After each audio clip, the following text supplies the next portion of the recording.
Hello everyone, my name is Sam Farzad and I'm Adobe and Autodesk certified and official Facebook mentor. I have over 2 decades of experience in CGI industry and about 18 years of experience teaching in academies and universities. This course is not just a couple of hours of tutorial. This is over 20 years of my experience of working and teaching. This series of tutorials is a fully step-by-step. There is no skipping or fast forwarding except few minutes just doing the repetitive process and all resources provided for you, which will updates too. In this course, we first analyze each project to decide what should we do, then introducing options for that. I explain to you clearly why we're using each tool or feature and how exactly working with that. Also, all shortcuts mentioned for both PC and Mac and display on the screen. I don't just show you one technique or process for all similar situations. In each chapter and video, I present different techniques and workflow to make you able to have multiple solutions for similar conditions.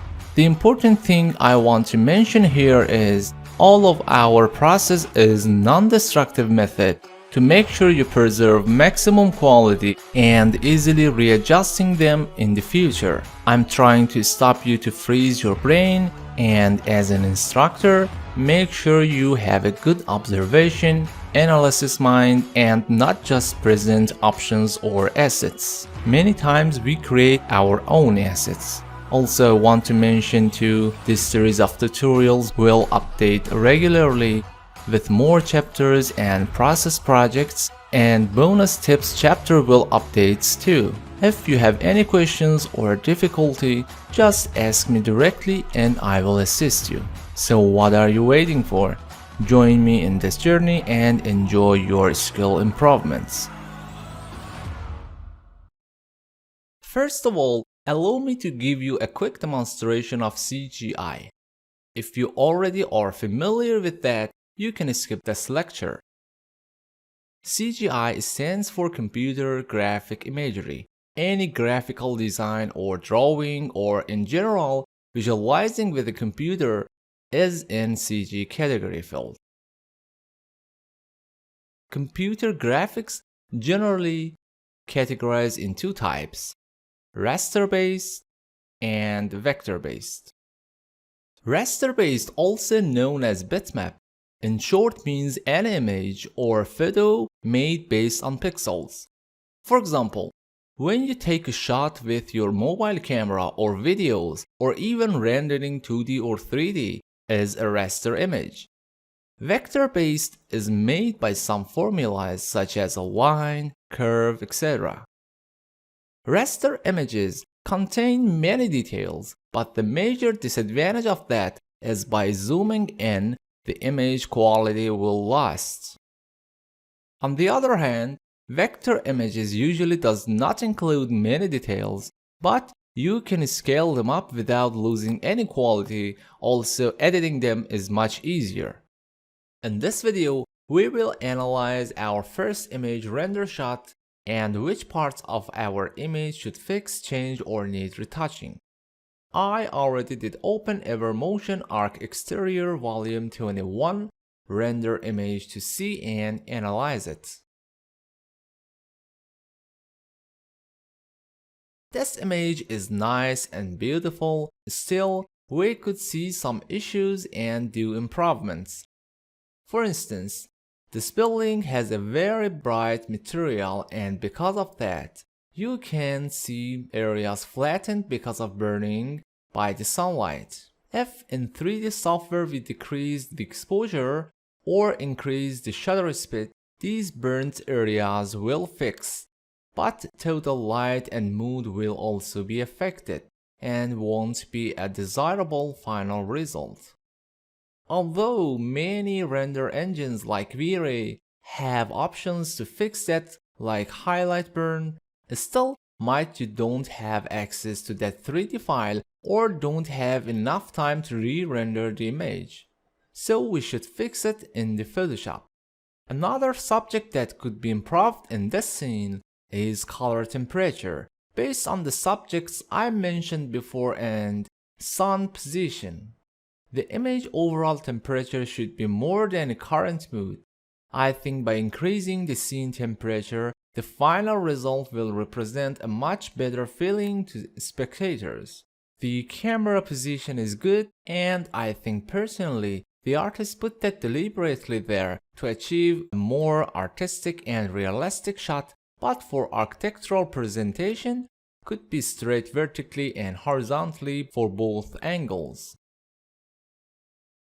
Some colors and materials and even details could be enhanced too. I analyzed this image to give you a general idea of how we could observe, analyze, and decide to do what with a better perspective.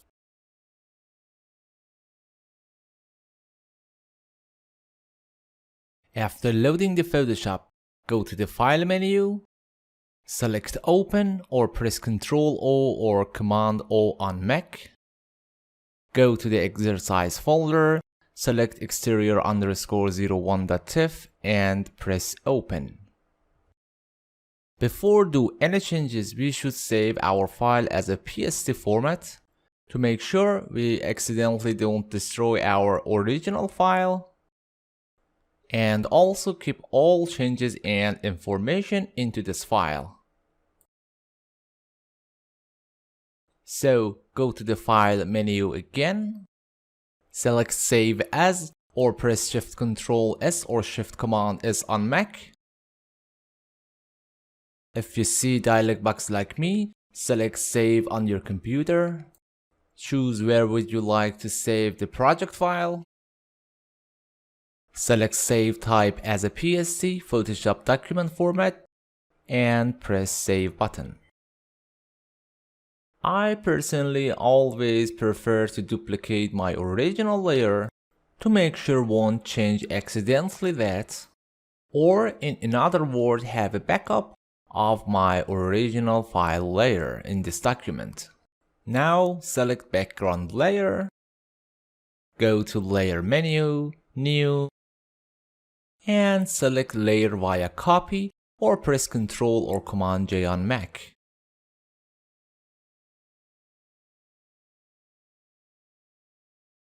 There are several methods to fix the camera angle. If you're using Photoshop new versions, which I mean CC or Creative Clouds, follow me these steps. Else, I will mention another technique in the next video.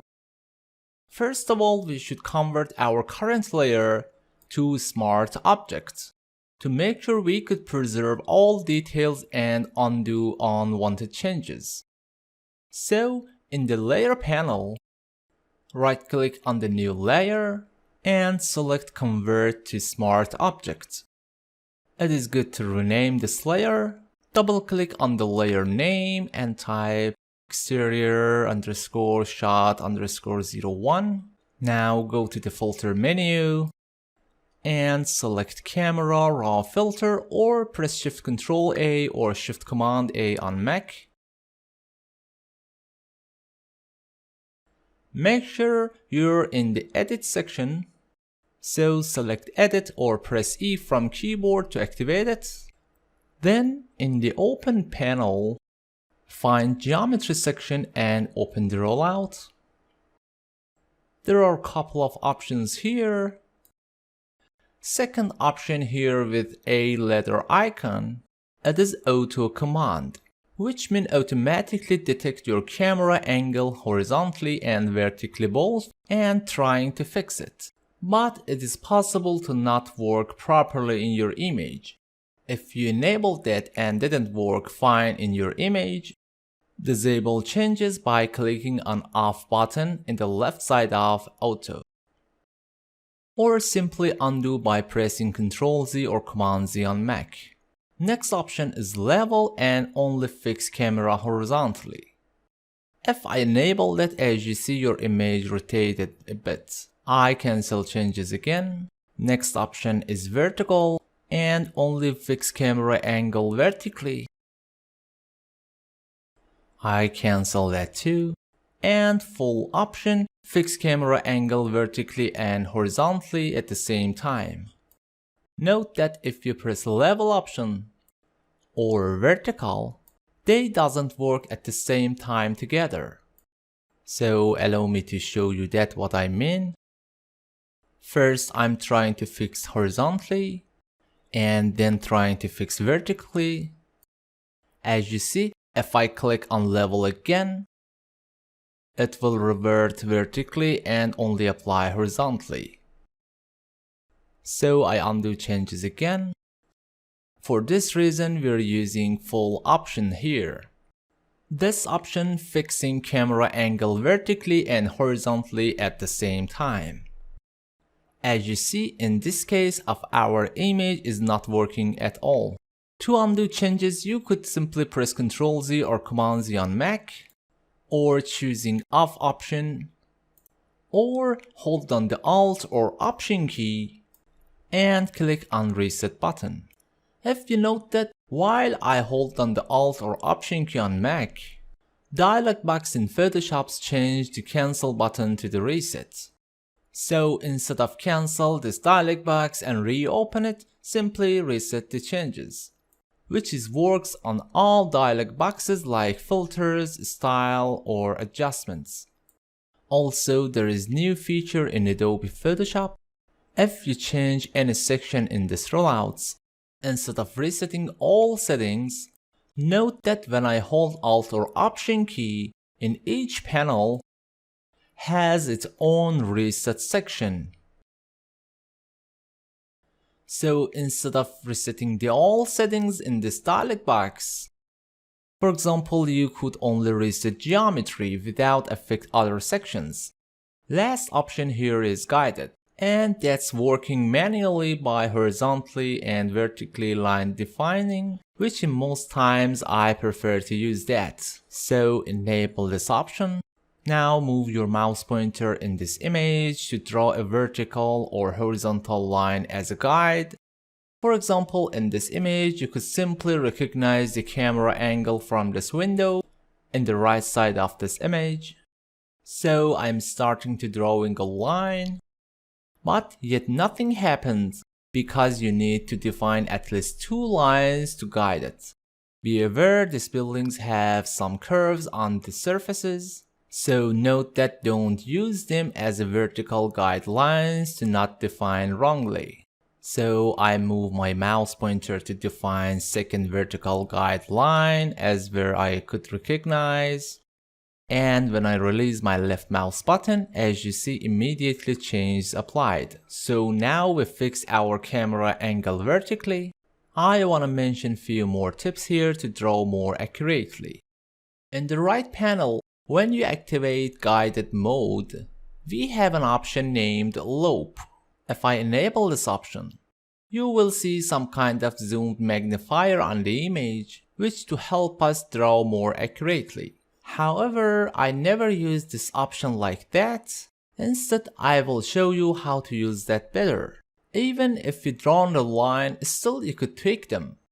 So, move your mouse pointer to this corner of the window, grab the point and start to adjust it again. I pick other one.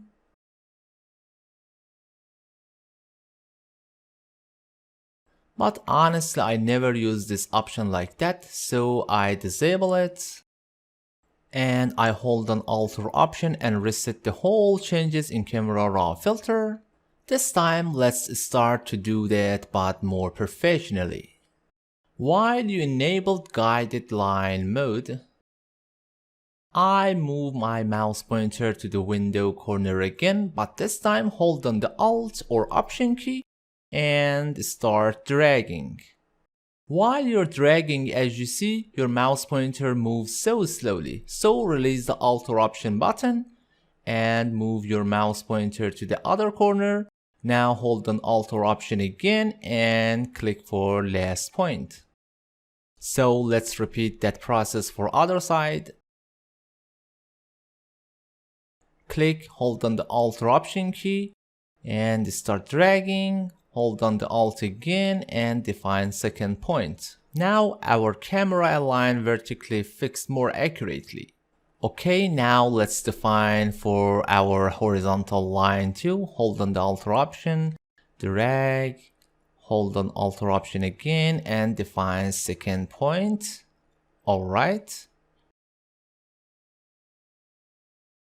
If you note that the vertical guidelines is dashed with purple color and horizontal lines are green dash. So do not mix them up.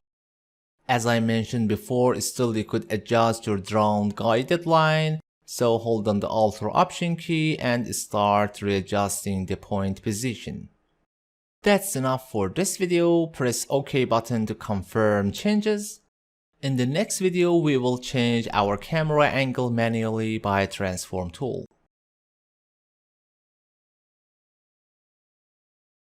Before jump into fixing with free Transform tool, let's set a few options to make sure we all are on the same page. In Windows, go to the Edit, Preferences, and General, or press Ctrl K. On Mac, go to the Photoshop menu and choose Preferences, or Command K on Mac. First of all, I prefer to use Legacy mode for free Transform tool. So enable Use Legacy Free Transform. Press OK. Make sure you're showing the rulers.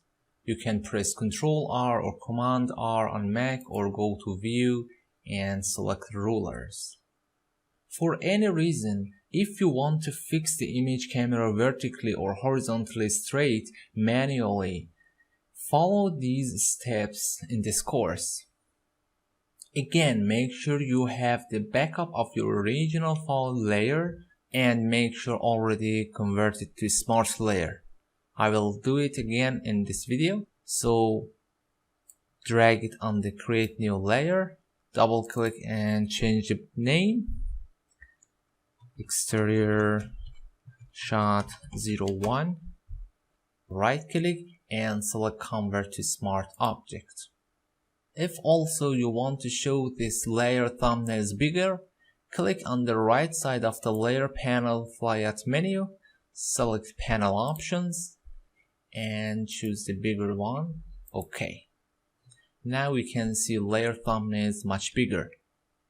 Alright. I hide the background layer. Make sure your exterior shot 01 layer is selected. Go to edit menu and select free transform, or press Ctrl T or Command T on Mac. If you go to edit menu again, from transform menu, you can see scale, rotate, skew, distort, and perspective, or if you right click on your image on the document, you can also see these items, but you don't need to pick them from the menus. If you select one of the corners of this image and resize it, you will notice that image aspect ratio will not preserve. To preserve image aspect ratio now, you should hold on the Shift key on the keyboard and resize it. If you hold on the Control key or Command key on Mac and move your corner point, you will see your image will distort. If add the Shift key to this combination, will move only horizontally or vertically in a straight line.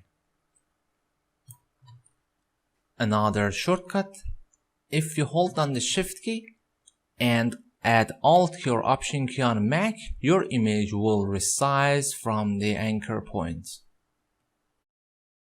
I press Cancel button to revert these changes. Make sure again your rulers are enabled. If you not see the rulers, press Ctrl R or Command R. Let's analyze this image again to get ideal vertical lines to align the camera. I will drag from the left vertical ruler a guideline to this column here. If I zoom that, you will see it's not perfectly straight. As I mentioned also in the previous chapter, we used guidelines from this right window on the building. So I will create another guideline close to this window. Also notice that this tree in the right side of the image is very straight, and this tree also have reflection on the water. So this is very ideal for our camera angle guess. I will move it here. You will see that horizon line will help us to make camera angle straight. I press Ctrl T or Command T again. Zoom out a bit. Hold on Ctrl and Shift key and drag top right corner to the right side. Note that if now I move my guideline to this window, it is perfect. But because I will change the left side also to achieve a straight line, it will affect on the right side of image again. Allow me to do that. Control Shift and drag.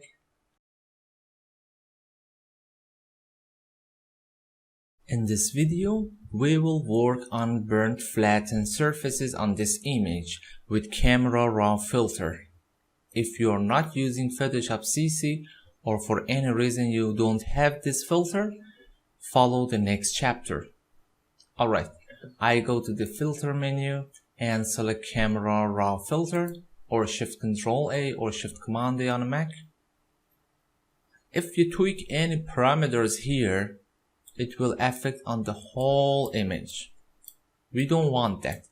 So I hold on the Alt or Option key and reset the Camera Raw filter.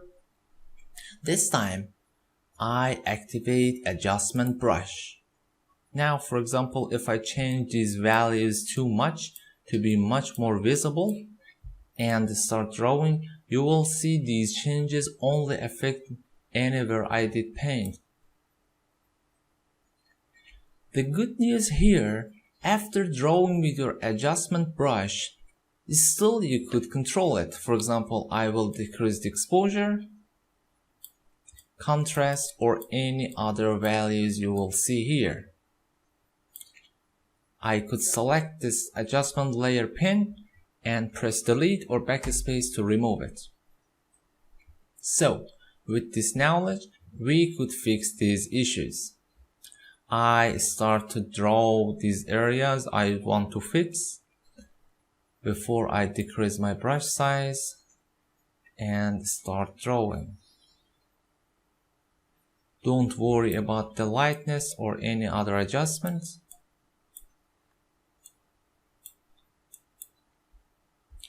I think it is good for this area.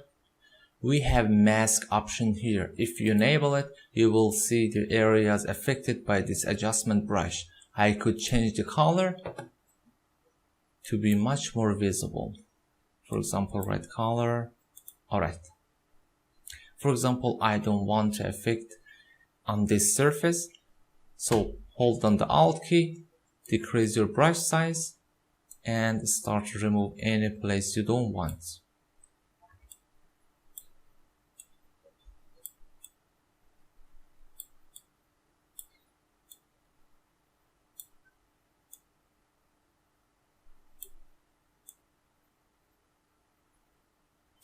I think that's fine.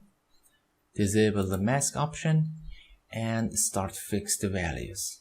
Exposure is set on positive 0.5. That's fine. I will set the contrast on 0. Also shadows 0 and blacks 0. Only I will tweak the whiteness and highlights. I want to adjust also right side of this building, but not as much as this area I already painted. So I will activate create a new adjustment or press N. Now start drawing again. As you see, this value for the right side of the building is too much, but no worries. My new brush adjustment is selected. I will tweak the highlight and whiteness. I think that's fine. Enable the mask, hold on the Alt key and remove any areas you don't want. You could see by activate toggle to default setting or press backslash to see before and after. If you move your mouse pointer on any pin of adjustment brush, you could activate it and continue to fixing any areas you want. I think this is too much, so undo that, select the other adjustment brush and start drawing. I think this is much more better. So again, before and after, you could see easily we enhanced much more details for surfaces, especially you could see, for example, here, compare before and after. Before, look these surfaces, and after. I think still we could increase the detail enhancement here and here. Also maybe here. Press Ctrl 0 to fit your image on this screen. If you're happy now, press E from your keyboard or go to the edit part again. I will scroll down to find clarity, texture, and dehaze. I usually use texture and clarity to increase my details. Allow me to zoom on this image. By increasing texture, you will see our surface's details will enhance much more. Also, clarity will increase the details. In this video, we're going to fix flattened burned surfaces manually in Photoshop. Of course, there are many ways to fix burned surfaces manually, but as you know, two main subjects are important: quality and speed.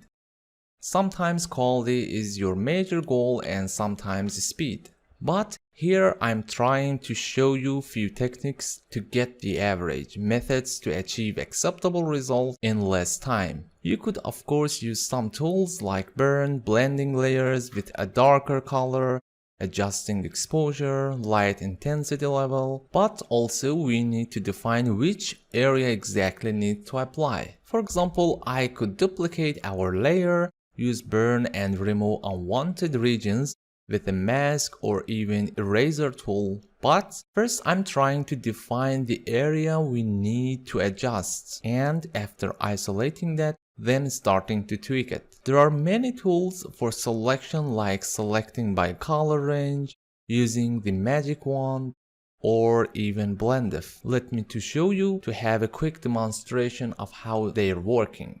For example, I duplicate my layer, going to select menu and color range,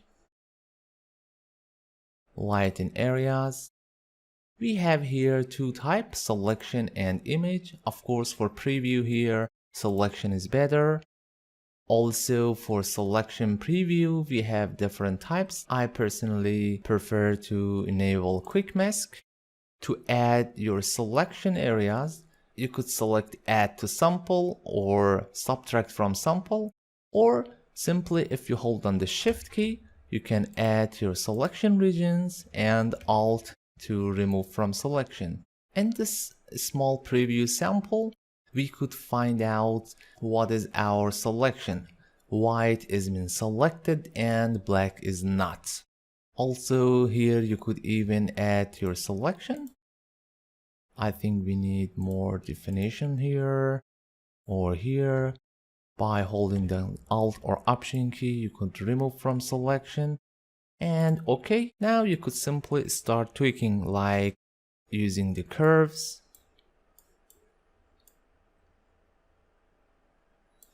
or levels. Allow me to deselect it.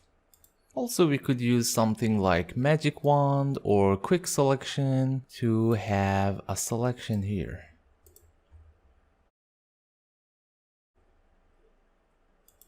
But as you see, because of our highly detailed image and many intensity light similarity, getting reasonable result is a bit hard here. So we could use some other techniques like extract, lighten and darken, and then use that as a mask. So I press Ctrl or Command D to deselect. I already duplicated the layer. Then I'm going to Image Menu, Adjustment and Threshold. By disabling or re-enabling preview mode, you could find which area you need. If I move this slider to the right side, as you see, blackness will expand it, and if I move to the left side, my light will expand it. I reset and set again to achieve closest result as I want. Don't worry about some other regions we don't want, like reflections or sky. Just focus on your main building. I think it is fine. Now press OK. Actually, we don't need this layer.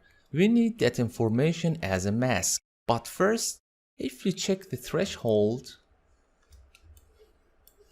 especially here, because the threshold generates pure black and white, we have very jagged hard edges. So first let me to make it a bit soft. To do that, I'm going to filter menu, blur and Gaussian blur. You could also zoom here by pressing Ctrl or Command, or hold an Alt or Option key to zoom out and adjust the blurriness value. Don't add too much. I think in this case 1.6 is fine. Okay. Now as you see, we blurred our image, but still some jagged edges exist. To decrease the blurriness and make it smooth, we could use level. To do that, go to Image Menu again, Adjustment, and select Levels, or press Ctrl or Command L. Now by increasing the lightness and darkness value, you could increase contrast, but note that do not expand only one side too much. For example, if I use only lightness, as you see, my lightness will expand it too much and it will leak to unwanted area. So try to keep the balance. I think that's fine. Press OK. To transfer this layer into the mask, press Ctrl or Command A to select all areas, and from Edit menu, select Copy or press Ctrl or Command C. We actually don't need this layer. We need just information from this layer to make a mask. So I remove this layer, or I could invisible that. Duplicate our original layer and create mask. Because I duplicated my layer from the smart layer, so it is already a smart layer. If wasn't, simply right click in empty area and select convert to smart layer. You cannot paste our information from that black and white layer into this mask directly. If I press Ctrl V, as you see, our information pastes as a new layer. So to paste our information into this mask, hold on the Alt or Option key and click on this mask. Now press Ctrl V or go to Edit menu and paste. To exit from mask mode, you could again hold on the Alt or Option key and click, or simply click on your image layer thumbnail. And I'm going to select menu and deselect or Command or Control D. Now we have mask. First of all, allow me to adjust my mask. Hold on the Alt or Option and click. Select brush and make your foreground color black and start painting. We don't need these regions. Allow me to check.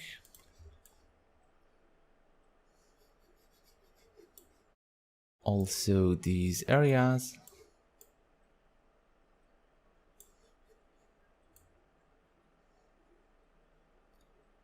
Alright, I think that's fine.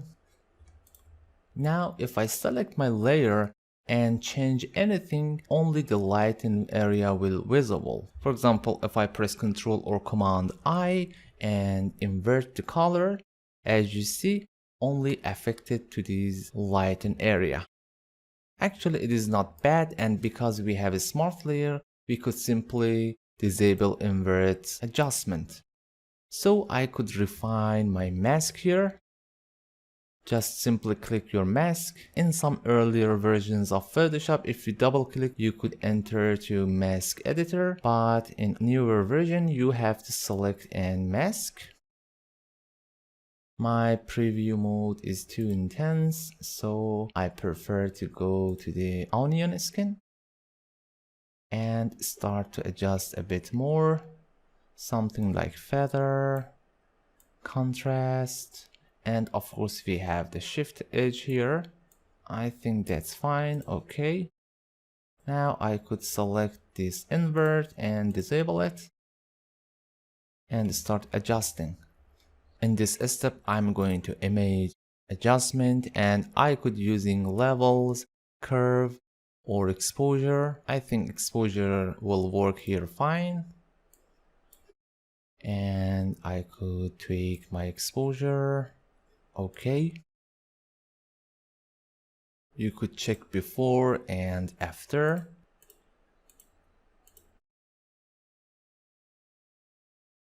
I think you get general idea how you could work. Also, for example, if I apply something like curve here, I apply too much on purpose. Imagine now you need to adjust this. You could simply double click on the curve and reduce the opacity. You could even select blend mode, something like darken or multiply. Or double click on this adjustment name here and readjust your value. And we have also mask. In this video, we will change the image sky. If you're using Photoshop 2021 or a newer version, there is new feature to automatically change sky. If you're using older version, I will explain you to how manually replace the sky in the next video. So if you have older version, you could skip this chapter. To change the sky automatically, make sure your layer is selected, then go to Edit menu, Sky Replacement. Because preview is on calculation, wait for a while, and as you see now we have a preview. In the top part, you could select your sky type.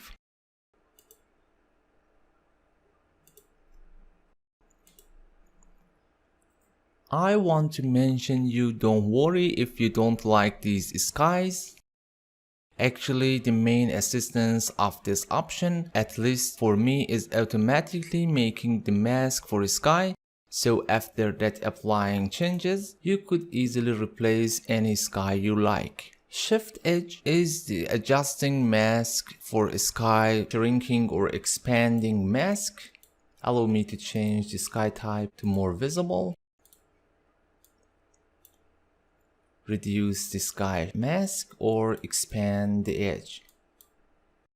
As you see now, my sky leaked into my building. Usually default value is fine. Also we have fade edge. It is actually the selection feather.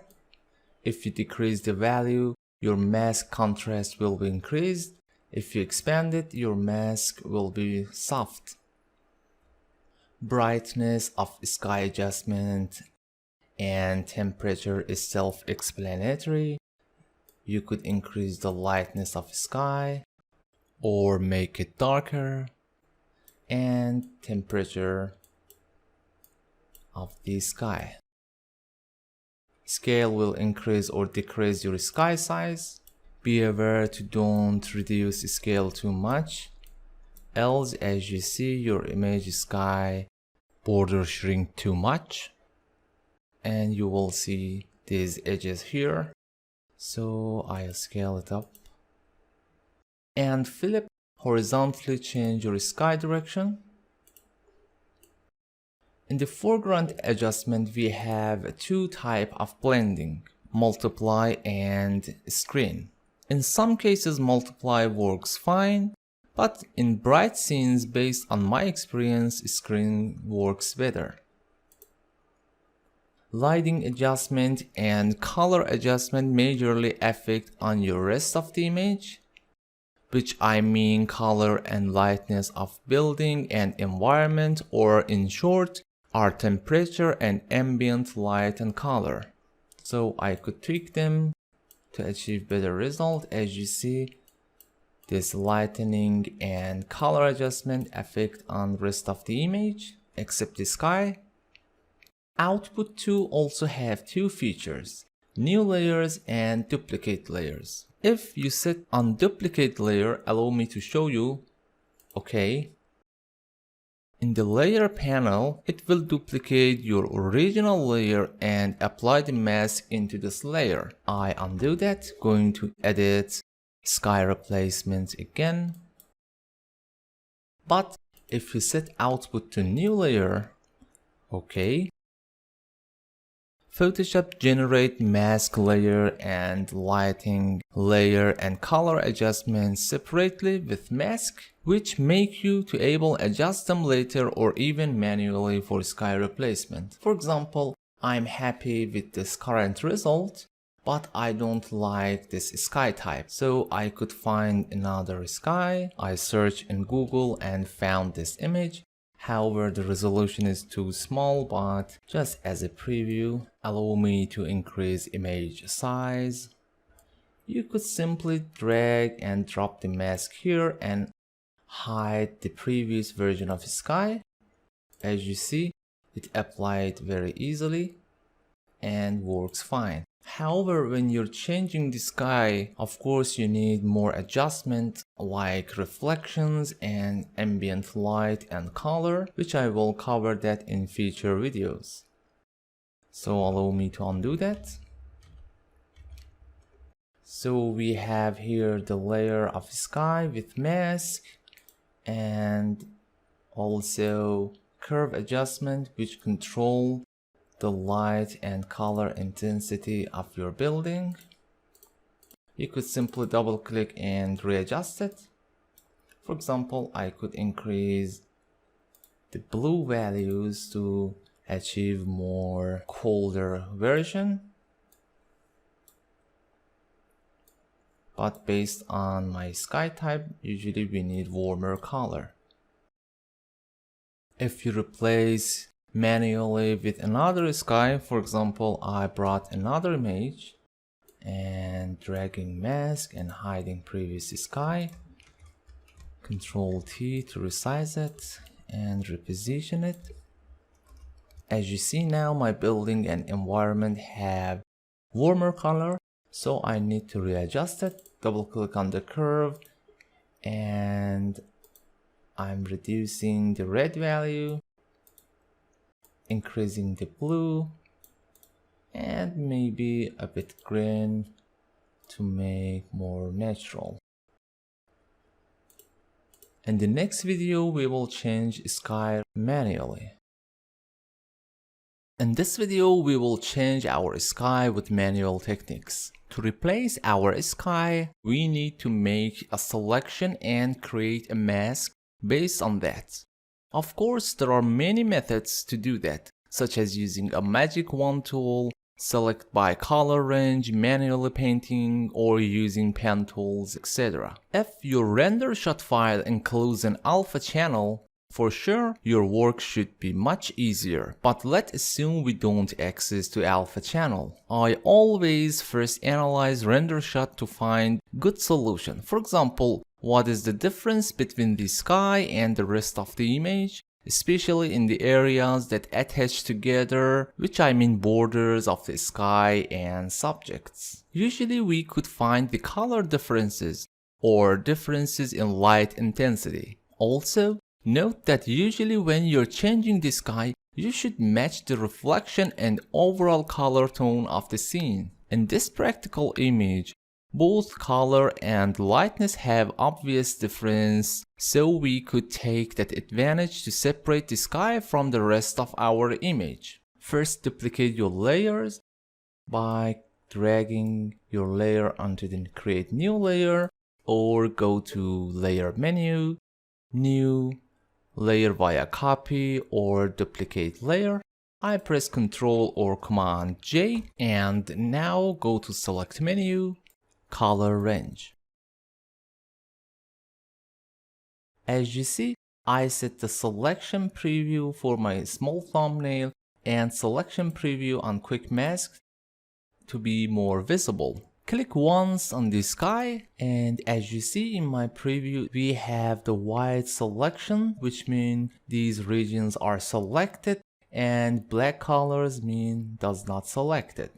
You could add to your selection by selecting add to selection, or hold on the shift key and click on the image, or even on your preview image. Allow me to add more.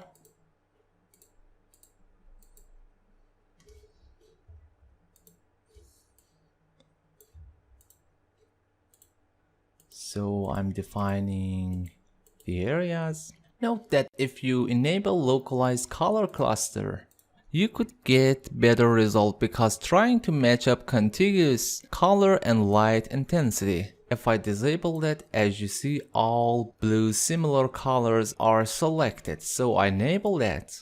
And if you enable detect faces, it will help you to improve your selection integrity. So I enable that too. Hold on the shift key and select your rest of area of the sky. By increasing or decreasing fuzziness, you could expand or reduce your selection region. Also, usually by expanding your fuzziness, you will remove small dots left in your selection region. So try to get best result as you want. Also, I could hold Alt or Option to remove from selection. Note that it doesn't matter to select everything here, and if your water and other areas you don't want are selected, is no worries. We just need to main focus on the borders, or better to say edges, between our sky and rest of the subjects. I think it is pretty acceptable, so press OK button. Now create a mask on your new layer, and because we already have a selection, we made acceptable result for now. Allow me to hide the low layer. As you see the result, to refine our mask, we simply could use brush, black color, and start painting some areas. Allow me to increase flow and start painting, or double click on your mask thumbnail. If mask refine editor did not open like mine, after double click or click on your mask thumbnail, select and mask button here. We could change the preview mode. I think overlay here is fine. By default, my quick selection tool is enabled. Note that if I start to dragging, it will add to your selection, so we don't need that. Undo that. Hold on the Alt or Option key and start painting to remove any places you don't want. Actually, the result is very acceptable, but I want to add few notes here. In some cases, you might start to painting, and as you see here, some part of my vegetation and trees expanded to my selection, which I don't want that. In these cases or some similar situation, for example, you have hair and fur in your image and you want to refine it, better to enable Refine Edge tool or press R from your keyboard and start slowly dragging the region I want. Hold on the Control space or Command space and drag to zoom in. Hold on the space to pan. Now you could see what's going on here better.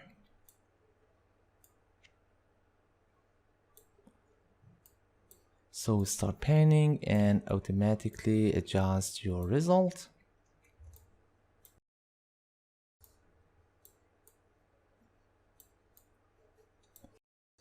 Also for here and in some soften regions. Now press Ctrl or Command 0 to fit your zoom. If I enable brush tool, it is working like simple brush out of refined mask.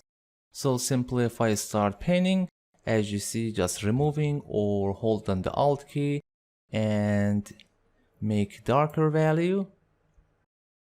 In this tool, we don't have any post-processing automatically, something like quick selection.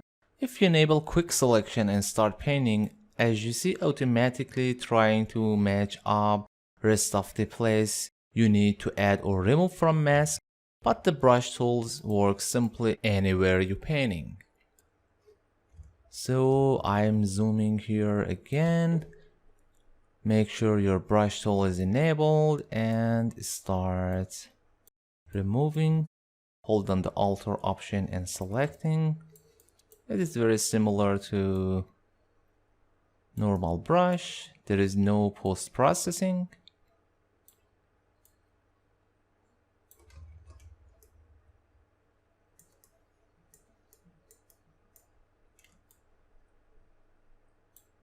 I added a bit and using refine brush to refine again.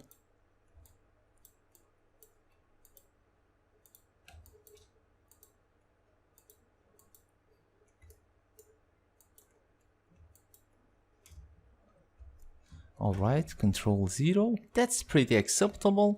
If you need adjust more, in the right panel, you could find something like radius and feather for making smoother result and increase the contrast, and of course shift edge. If move the slider to left, which is negative, your mask size will reduce, and if you go to the opposite, will expand your mask. So I undo that. I think that's fine. Press OK. Now we have our mask. Now in this step, you could replace with any image you like. I think my mask need a bit adjustment here. So I select brush with white color and make sure it is fully white. That's fine. And also here with black color. You could add or remove details of your mask anytime you like, and it is non-destructive method. Alright, so I'm going to find the sky to bring it into my document. Alright, I found this sky here, which I won't paste it into my mask, so exit from mask editor, undo that. I could simply paste my sky and hold on the alter option to make copy, or just simply drag your mask and remove this original layer because we don't need it. Bring back your render shot layer. Note that by default here, in this video we will add the reflection of the sky on our water pool. To make correct reflection, first of all, you should find your horizon line and you could get reference. For example, I select my tree here, press Shift Control or Shift Command C to copy merge and Control V to paste. Press Control T, you could flip vertical and decreasing opacity. As you see, you could find where is exactly your reflection horizon line. This is here, as you see, exactly space between your tree and water. So I could add horizontal line here as a guide. And of course we have some distortion because of water wave. It is something like this. So this is correct place for horizon line. First, I duplicate my layer. We don't need this mask anymore, so I remove it. In this dialog box, you should select delete to remove only the mask. Press Ctrl or Command T, right click and flip vertical. I decrease opacity to find the correct place. Alright. Zoom out a bit.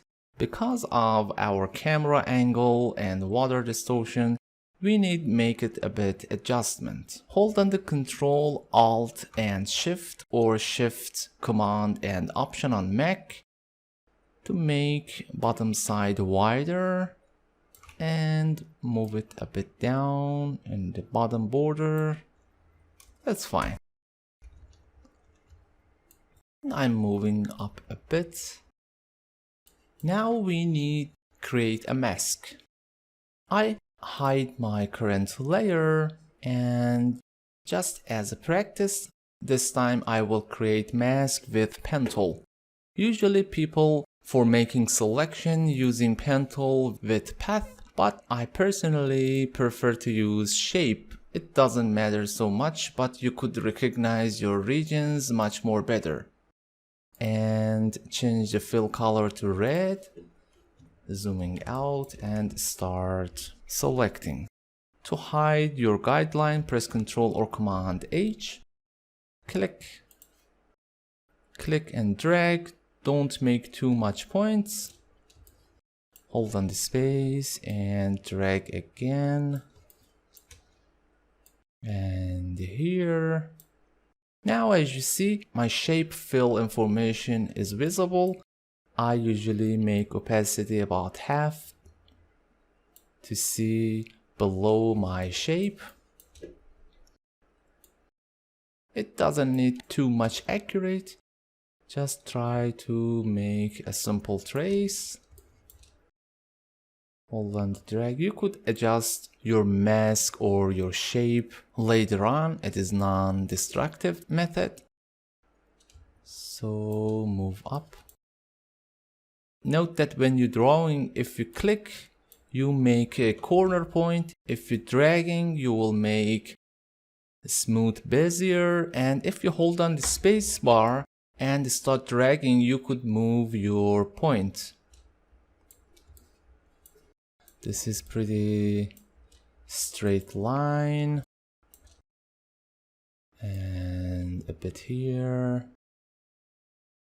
Also, while your point is selected, you could simply move them by using arrow keys up and down, left and right. It is very simple.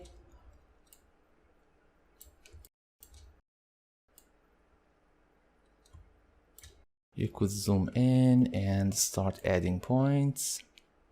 Again, don't add too much point. Even you could add point between these 2 points. Simply click on the line and use arrow key. Okay.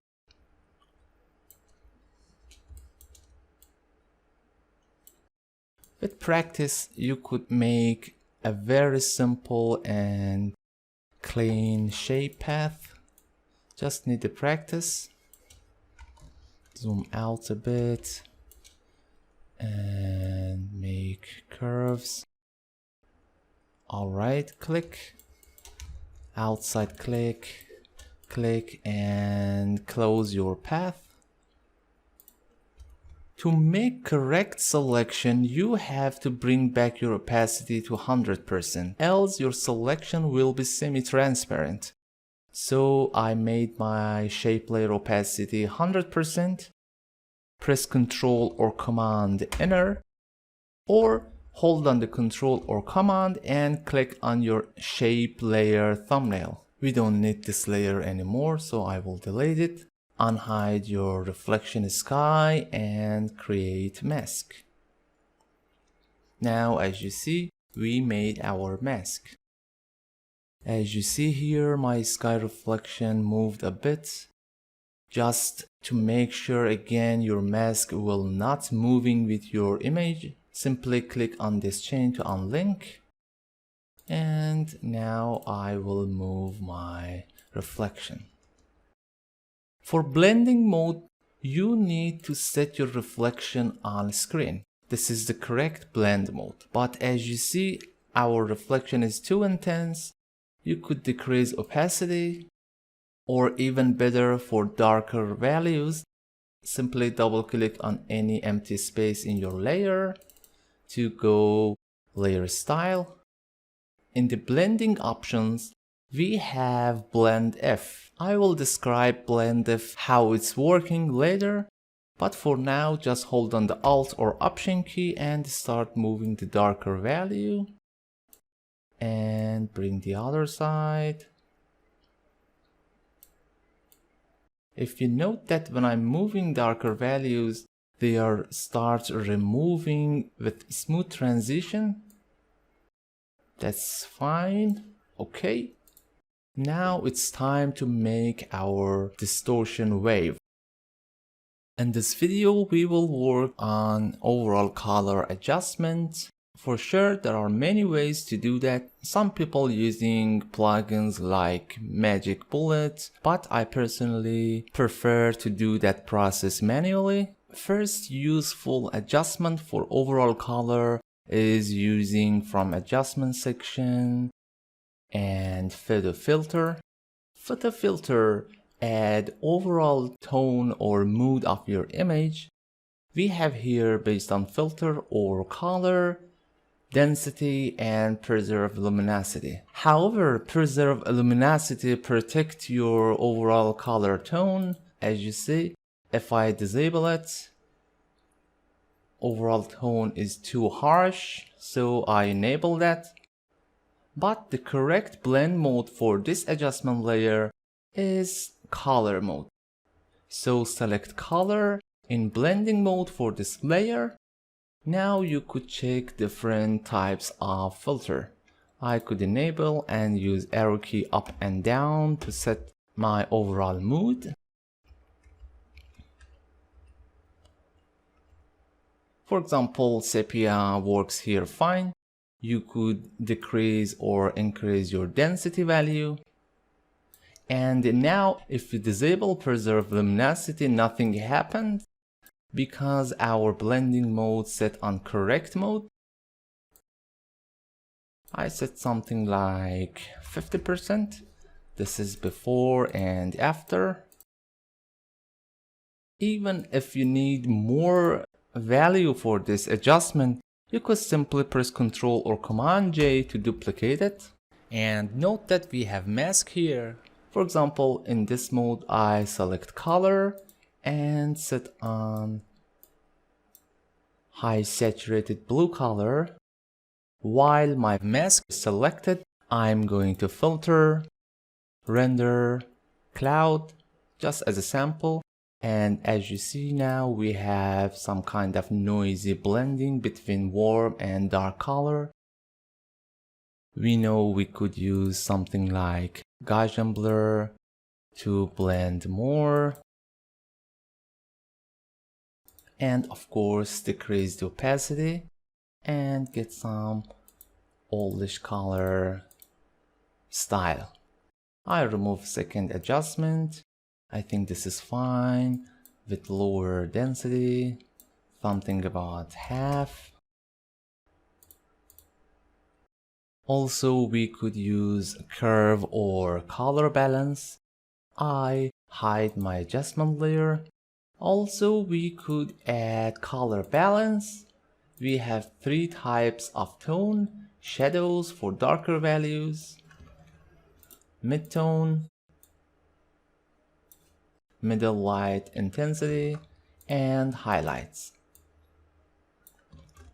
Usually for exterior render shots, for shadows we make it colder, so I make more blue value and a bit cyan. For midtone, add more greenish because we have vegetation here, not too much. A bit dark or warm, depend on your overall light mood.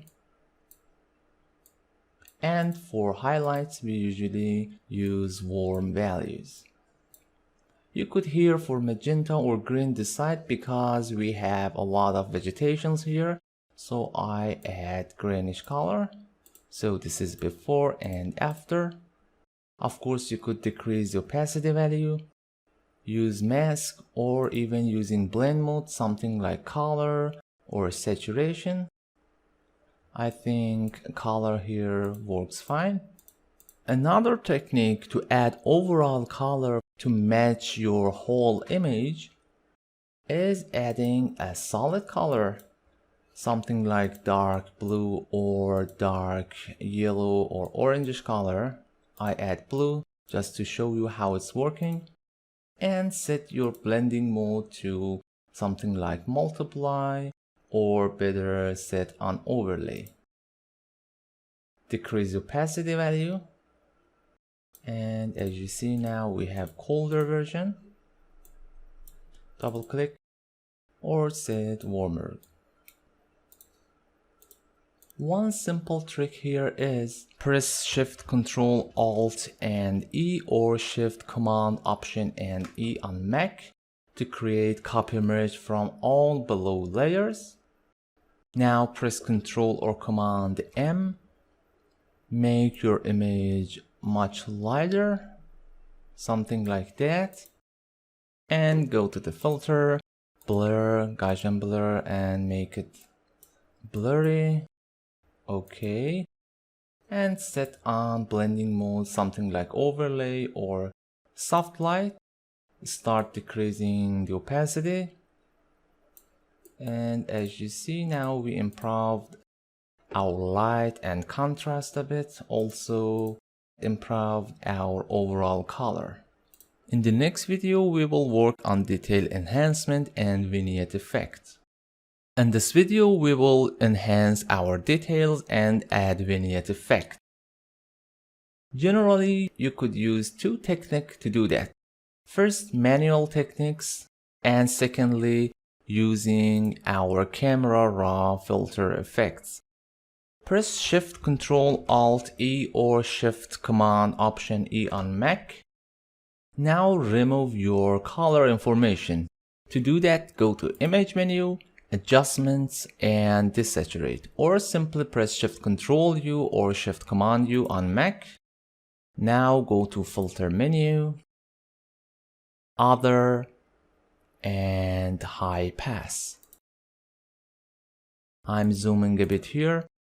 You have to see edges between any different entities. So don't increase radius too much or too low. Something like that. Two edges be a bit visible. Okay. Now for blending type, we could choose between overlay or soft light. Overlay effect much stronger than soft light. I enable overlay. And zooming a bit here just to show you how it's working before and after. As you see, our details are enhanced much more better. And of course I could decrease opacity value to not be so sharp, maybe something about 40% enough. And to adding vignette effect, also we could do manually or using camera raw filter. First I do manually. I could create a new layer, enable my brush tool, black color, make it big and soft, and start adding vignette in the corner and decrease opacity. Or you could fill your layer with black color, press Alt or Option Delete, or go to Edit menu, fill with black color, okay, and enable eraser with large soft value and start erasing and decrease opacity. But personally I prefer to use camera raw filter for add vignetting and detail enhancement. To do that, we could make copy merge again. So press Shift Control Alt E or Shift Command Option E on Mac to copy merge. Better to create a smart layer. Now go to filter menu, camera raw filter. Here we have texture and clarity. Allow me to zoom to show you better. Check here for texture. As you see, details are much more visible. Don't add too much. And clarity,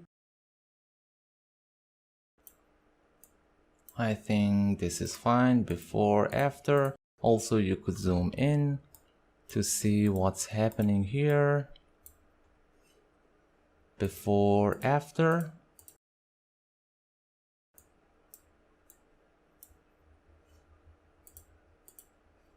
Alright, Control or Command 0. And we have vignette effect in effects part.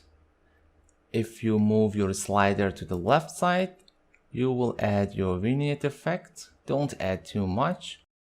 Also, if you like to create your image similar to real photo shot with camera, you could add some grain. Don't add too much. And also we could add from optic section distortion, as you see, usually negative value. And we have vignette here too. In this video, we provide our render final image for print and web. When I'm saying web or print, I mean generally we prepare our product to printing or display. If you want to prepare your image for print, go to image mode and make sure your image color mode set on CMYK and 8-bit. My image here is already 8 bits, so I just enable CMYK mode. Here's asking you, would you like to merge and flatten your all layers or not? It is not so important for me here, so I select merge and OK. So as you see here, my color mode now here is CMYK 8-bit, and we have only one layer. Best format for printing is TIFF format. Go to File menu, Save As, and set the name, for example, exterior print format, and select your file format as a TIFF. We don't need layers. We don't need alpha channel, and save. In the image compression method, best option is using LZW or zip. I usually select LZW. This is non-destructive compression method, which your image file size will decrease, but your information won't lose. Okay. So we prepared our file for print. I undo that. For web, we need set something like resolution, color bit, and save especially. I'm going to image mode and make sure again it is 8-bit, RGB color mode. Also go to the image again, image size. We don't need 300 resolution. Also here you could set your image dimensions, width and height, but standard for web is 72 dpi. As you see now, your image width and height reduced, so before pressing OK, set your desirable value. I want to set my image for web full HD, which I mean is 920 by 1080. 1 pixel is not so important here. Okay, and to save it, optimize, go to File menu, Export, and save for web legacy, or press Alt Shift Control or Option Shift Command S. This is our original and this is optimized version. Here we have several types of formats like GIF for animated image, JPEG, PNG, and WebBMP. We usually using JPEG or PNG. PNG or PNG support transparency, but JPEG does not. We don't have any transparency information here, so I set JPEG. And for quality, usually between something like 50 to 75 is fine for web. Don't add quality too much. Still, we could resize our image. So press save and give a name, exterior web. You don't need to select your format because you already set, and save. I opened my final results for web and for print. As you see, my web image file size is 920 kilobyte, but my print file is 22.3 megabyte, which the size is much more bigger. This is prepared for web, and this is prepared for print. Still, if your image is too dark or bright, you could set your final result. I open this file with Photoshop. Instead of tweaking curve or levels, go to Image, Adjustment, and here use Exposure.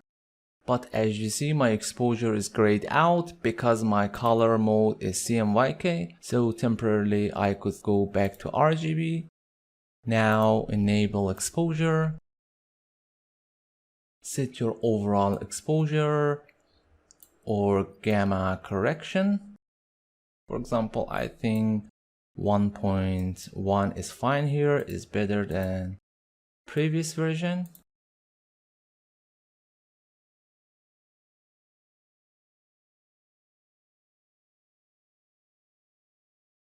Welcome to the second chapter.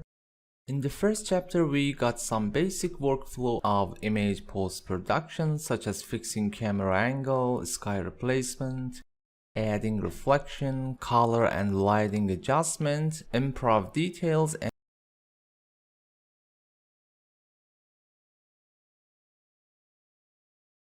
if I bring my Explorer, as I mentioned in previous video, we have several render passes here. The alpha channel, it is very important for us to separate our sky and rest of the elements in our project.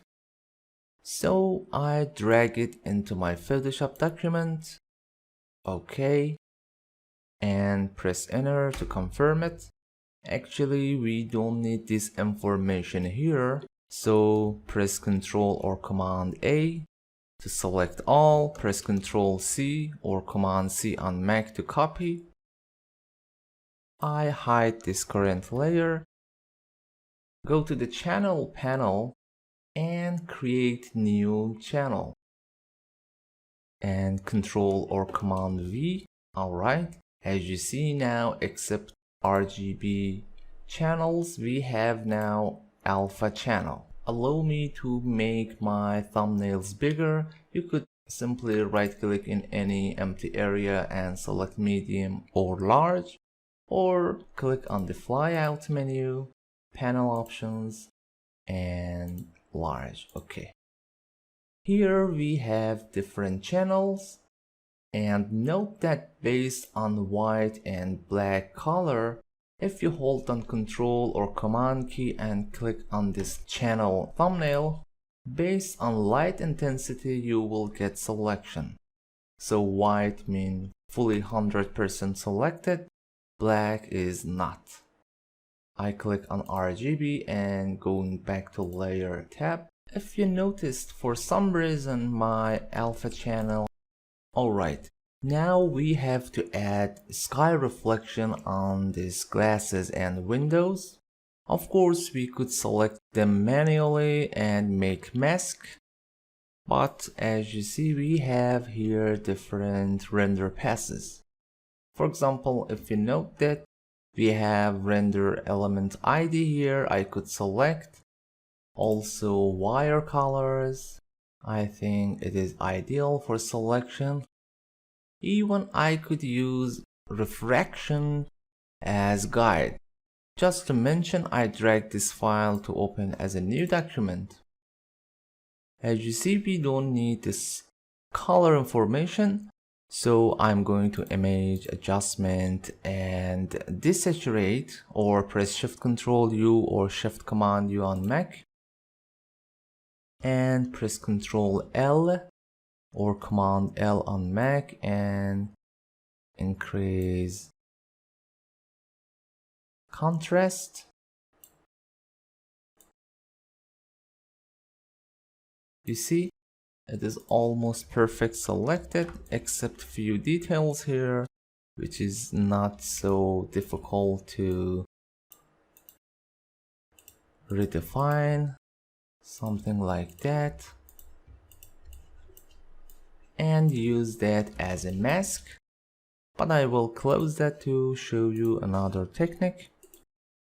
We have here wire color. I will drag it directly into my document. Okay. And of course you could select based on the color. There are different ways to do. In this video, I want to show you how you could simply add few birds or branches of trees. But before starting, I want to mention about two blending. I create a new layer and select some part and fill with white color, selecting some inner part and filling with black color. Note that now we have black and white. In the blending option of layer, we have darken. As you see, only shown my darken parts, and lighten only shown lighten parts. So instead of selecting and masking or removing, we could use this advantage. For example, I found this birds on internet. I bring it here. As you see, our birds are black and background is white. So simply just set blending mode on darken.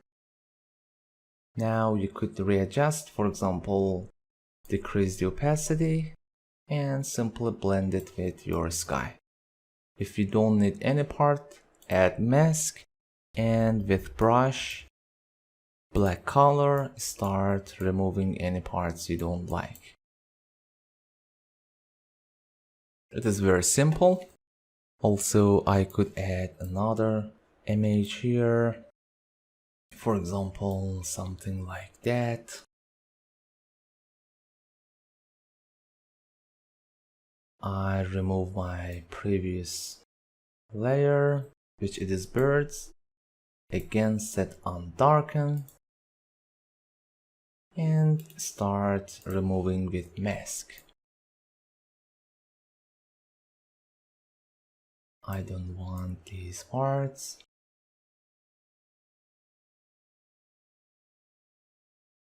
If you hold on the Alt or Option key and click on the layer eye icon, you could go solo mode and simply better your layers. If you note that we have some grayish color here and we don't need, of course, the color, so press Shift Ctrl or Shift Command U to desaturate on the layer, of course. And I could press Ctrl L or Command L on Mac and increase the light intensity a bit to remove these grayish colors. Okay. Also, I don't want these birds here and here. I'm removing birds because I want to add rain, and usually birds not flying during the rain. Alright, hold Alt or Option key and again click on the layer eye icon. Reposition your layer. I think this is fine. Later on we will work on lens effects and blurriness of this image. For now it is fine, but if you need some adjustment, first select your layer.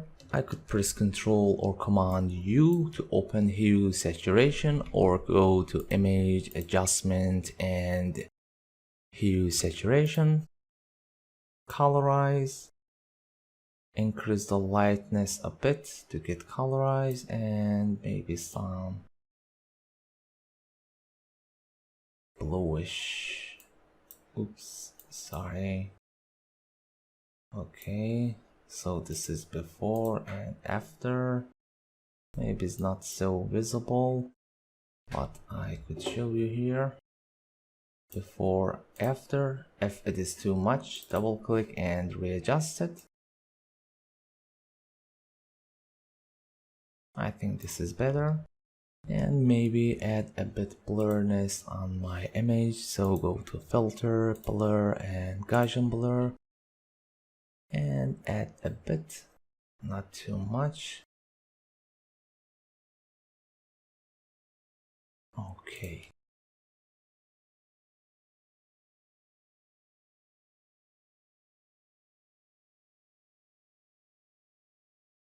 To adding rain into this image, I provided few AXR files for you.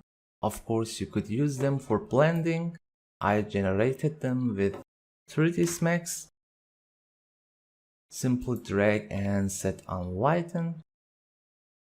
And we could add effects, but I will mention you to how create some rain effects in Photoshop. So I delete this layer. Of course, you could use some very simple techniques like adding noise and motion blur, but honestly, they are not so realistic. If you observe a raindrop carefully, usually they have depth, and the raindrops usually have some mass. So I will show you a few simple techniques to create a raindrop. I create 4000 with 3000 and resolution 300. Create a new layer. Of course, there are many techniques to do that, but first I will show you the simple technique. First, press Ctrl or Command I to make your background layer black and set foreground color to white. I usually not using the brush for creating raindrop because they have some anti-aliasing. I select pencil. As you see, there is no anti-aliasing. It is very crisp. Press F5 from your keyboard or go to Window menu and brush settings. Here I could add spacing more. For shape dynamic section, increase the size jitter value. Also enable scattering for both axis and scatter. Let's try. Not bad. As I mentioned before, the far raindrops usually are smaller, so start to dragging. Don't add too much, just few simple clicking and dragging. And you could even make them smaller. Because my document size is too large, scattering is not too far, so particles are so close together.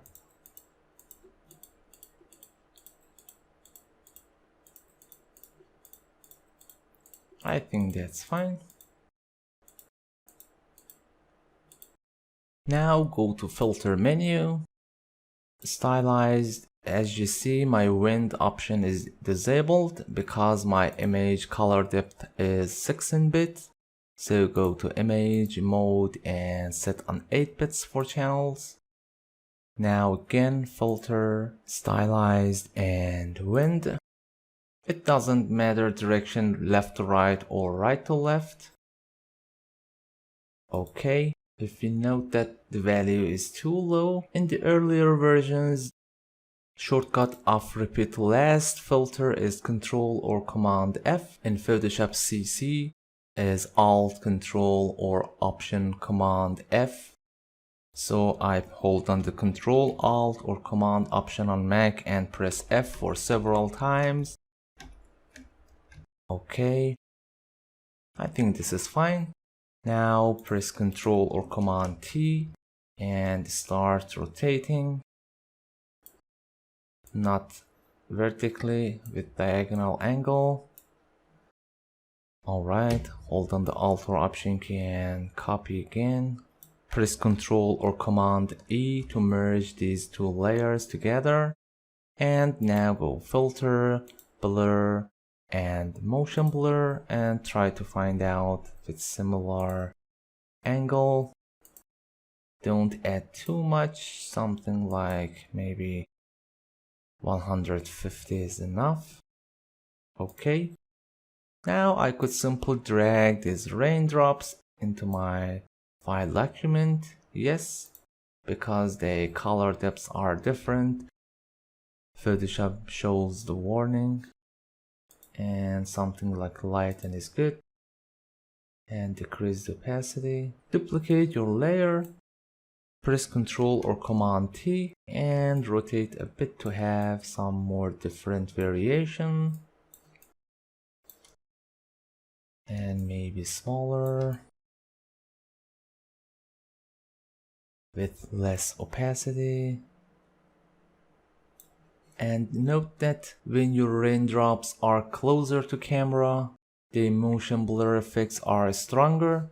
So I could duplicate my layer again, press Ctrl or Command T, make them bigger, and even a bit rotation to get more variation. Maybe something like that. And add more blurriness for that. Filter, blur, and motion blur again. Before and after. Maybe stronger. And decrease the opacity. You could add your depth of rain more and more, smaller and smaller. It doesn't matter. Maybe something like that. Hold on the Alt or Option and clone it to fill your whole document. Alright, Control or Command E to merge them together. Allow me to check. Yes, it's much more realistic. And that's fine. In this video, I want to show you another technique to create rainy mood effects. Just as an example, I found this image on internet and converted this image to this image. As you see, my reference image is totally clear and very bright. So I changed my color exposure and also color mood. I made it colder. Also added some overcast sky and few mist effects, and started to creating some rain effects in different depths. Note that in previous video I showed you how to create a simple rain effect with brush scattering. In this video, just as another practice, I will show you how to create another example. I want to mention also to you, do not freeze your brain. When you get mastered and skilled in tools and workflow, you will find the best solution for your project. Alright, let's start. This is my raindrop effects I generated in Photoshop. I want to show you how to create similar projects. I create a new document, file, new, or press Ctrl or Command N. And I set width for something like 4000 and for height 3000. 72 dpi is fine, and make sure your color mode is RGB 8-bit. Create. I need to fill black my background layer, so as it is white, simply press Ctrl or Command I to invert color, or go to the image, adjustment, and select invert. Or because my black color is set on foreground, press Alt or Option Delete or Backspace. So we have pure black layer. I create another layer, or I could duplicate it. Once press D from your keyboard or select default foreground and background colors. Make sure your layer is filled. Now go to the filter, noise, and add noise. Here we don't need color information, so make sure your monochromatic is enabled. For distribution we have two types. It's not so different, uniform and Gaussian. And set the value as your desire. I think 60% is enough. Okay.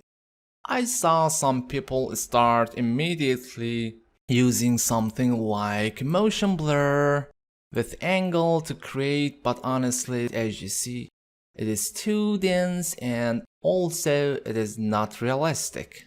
So we need to scatter more for particles.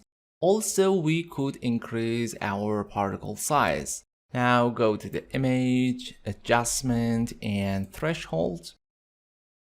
We could here set our density less or more. I think something like that is fine. Note that because my image size is too large and maybe the information will miss in preview, press Ctrl or Command 1 or go to View menu and select 100% zoom to see exact values. Now go to the image menu, adjustment, and threshold. Now you could slide left to increase density or reduce it.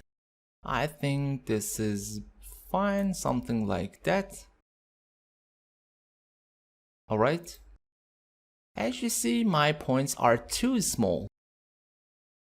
Of course you could use that, it is fine. So just as a practice, I duplicate my layer and hide top layer. Select below layer. Imagine this is our far away raindrops. So they are too small and too dense. Now I'm going to filter, stylize, and wind. Here we have direction is not so important, left to right or from right to left.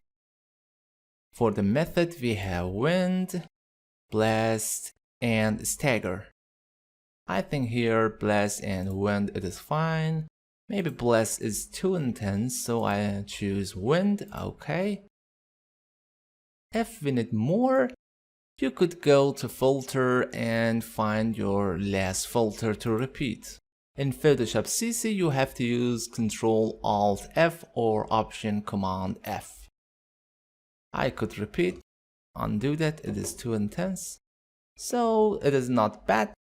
Still you could reduce your scattering. If I go to image, adjustment, and threshold again, as you see you could reduce and control amount. I think something like that is not bad. Alright. Unhide top layer. I want to create these particles larger. To do that, go to filter, blur and Gaussian blur. Not too much. Just try to create blurred out to get more blending with background color. I think something like that is fine. Okay. Now again, image and adjustment threshold. As you see now, our particles are growing and getting bigger. Maybe something like that. It is fine. Okay. I duplicate it again as a backup and hide it. So repeat it, filter, stylized, and wind. I think this time actually stagger could work better, but still you could use blast or wind. I use stagger, wait until process finish. Alright, as you see, all my drops push to the left side, but no worry, I could simply hold on the Alt or Option key and drag, make copy. Also for overlapping, I could use eraser tool, press E, and start removing some part. I think this is fine. It is okay, don't take too hard. Alt or Option and Shift drag again to make copy. And this is fine. To merge these three layers together, you could select simply all these layers and merge down, or just go to the layer menu and press merge down or Control or Command E. This is two parts, so again Control or Command E, and now we have this. I press Control or Command T and make it a bit larger to cover whole image. I want to show you here a very simple but useful trick. Note that this is my layer, and if I press Ctrl or Command T, as you see, rest of this image is out of my canvas. To remove the outer informations from this layer, press Ctrl or Command A or go to the select menu and select all. Now if I press C or enable crop tool and press enter or return, as you see, shown only these parts of your information will remain and the rest of the pixels will remove. So press enter or commit from. Alright, now let's add reflection to our image. This is my rain layer and this is scene. I expand scene. We don't need reflection for trees or reflection even from sky for now. So I duplicate my original render shot. It is nice to move it up out of the folders. And for now I hide raindrop. Shoot below the rain. Alright, that's correct. Okay, now I invisible the rain group layers. For the reflection, of course you could press Ctrl or Command T. Alright, and right click, simply select flip vertical. I decrease opacity and hold on the shift key and bring down here. Note that because the angle of the camera, this reflection is not correct. So what should we do? First of all, we should find the correct line horizontal reflection. And I think it is something like here. So this is our reflection line for a guide. I remove it. So press Ctrl T. Alright. That warning was about for smart layer. Right click, flip vertical. Decrease opacity a bit. And again, hold on the shift key until touch these corners close together. Now hold on the Control or Command key on Mac. And now you could distort, or better to say skew it. To make sure it is not moving freely, add shift key to, so control shift or command shift, and bring the correct place. I think it is about here. It is not so important, don't worry about accuracy too much, and press enter. And also we don't need reflection from these parts, so I choose polygonal lasso, select where you like to add reflection. It is here, bring back layer, and so I choose foreground color black and background color white. If I press Ctrl or Command backspace, these areas will be white, and in the mask white meaning exist, and we made the rest of these mask black. To do that, go to the select, inverse, or press Shift Ctrl or Shift Command I, and Alt or Option backspace or delete to make it black. Alright, Alt click on the mask to see. So this is our reflection. Of course it is too intense, no worries. Also, we don't need some parts of reflections like here, so make sure your mask is selected. Brush, I make it hard, and start removing some parts like here, and even maybe here. We could add a reflection of sky here, but I don't want for now. I will show you. We will add some other process like add vegetation on the ground. Alright. This is our reflection. It is too intense. Also, as you know, usually because of reflection of water and surfaces, it should be distorted. So we could do a lot of distortion method. I think one of the best and simple and fast techniques is going to filter. And we have a lot of options here. I think something like wave, it is fine. Sadly, Photoshop still does not have active live preview, so we have just to check on and on. I decrease the scale. Okay, let's check. It is not bad for first level. Also, maybe add more smaller details. So again, filter and distort wave. This time I create wavelength much smaller. Maybe something like that.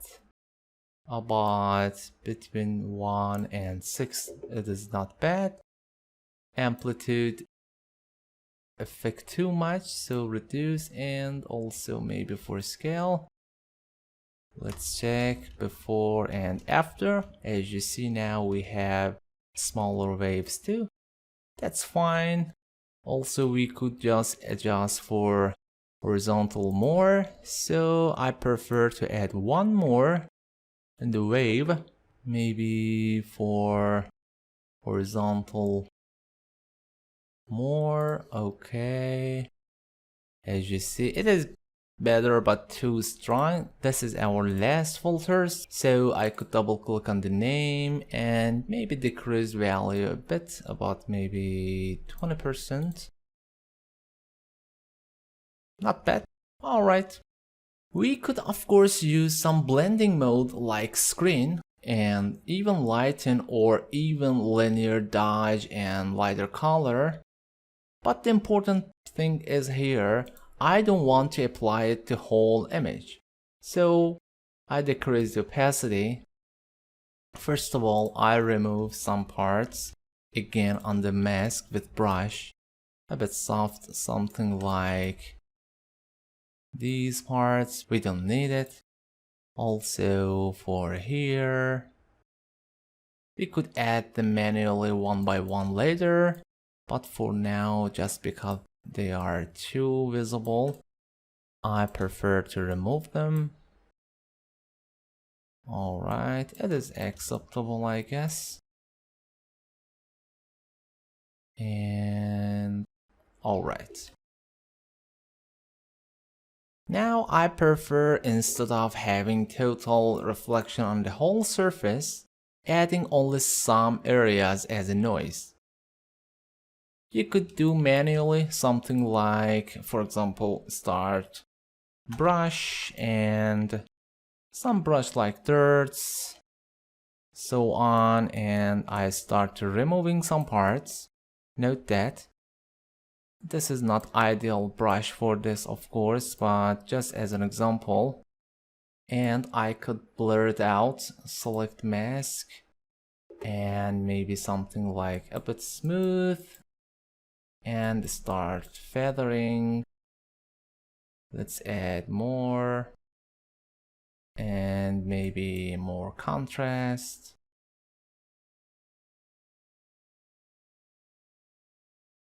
You see, we could do that manually, something like that. Or I undo that. Allow me to undo them all, alright. Or generate by yourself. I create a layer again. Fill it with any color you like, it doesn't matter, usually black or white. Filter, noise, add noise, any type you like, and I could go to the filter, blur, and blur it out using Gaussian blur. I'm trying to recognize the spots. I know our file it is too big. Again, image adjustment and using threshold to generate some spots you like. Slowly add, not too fast. You could simply use arrow keys. Maybe something like that. It is not bad. I adding like that and blur it out again because I want to make some nice effects. I repeat again with threshold.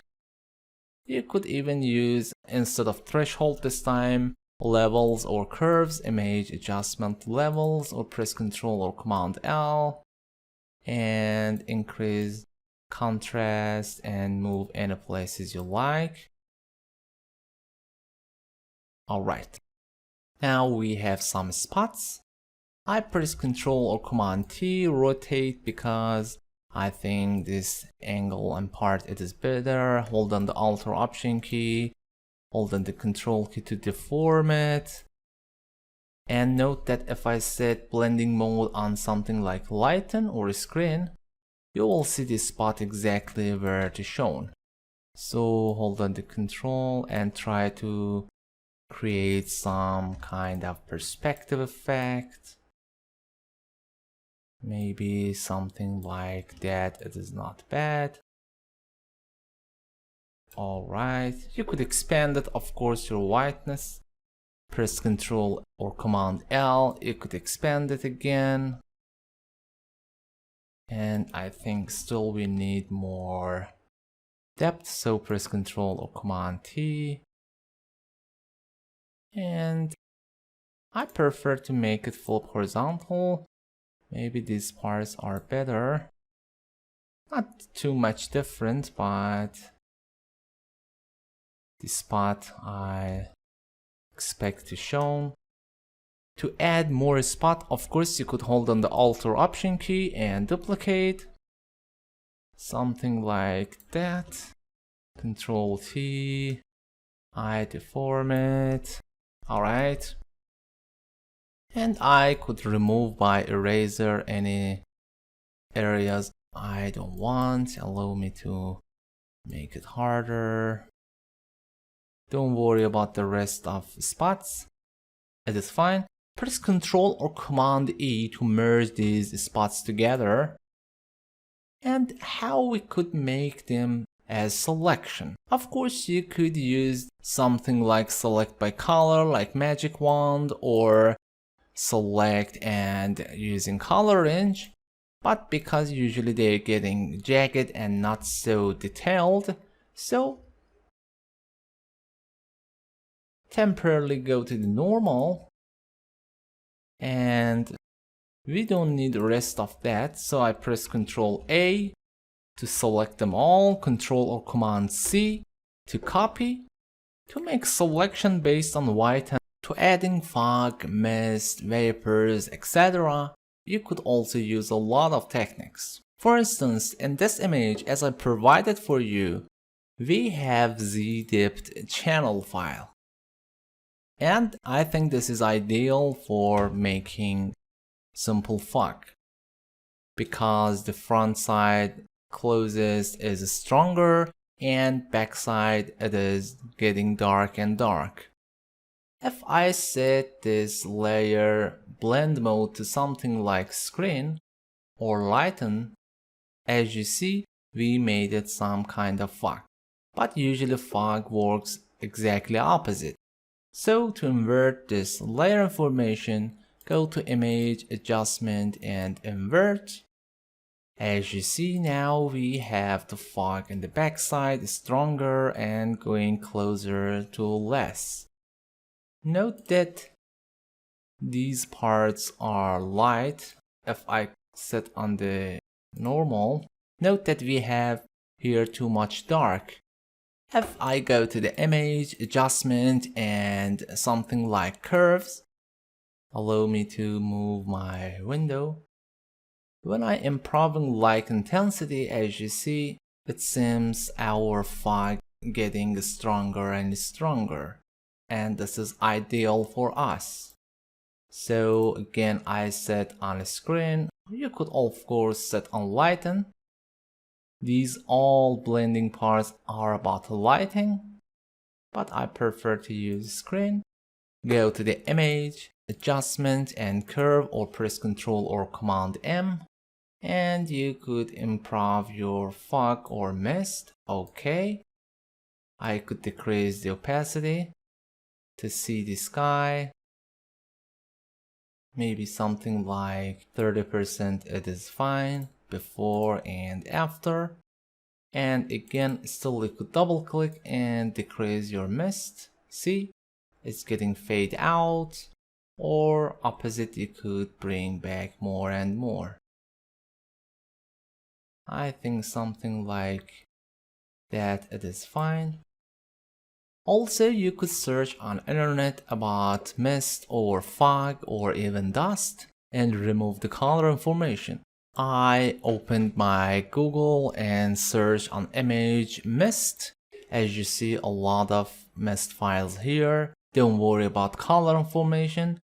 Just try out to analyze how they are working. Because we have a lake here, it is much intense. Also, these clouds moving around the mountain, which doesn't important for us here.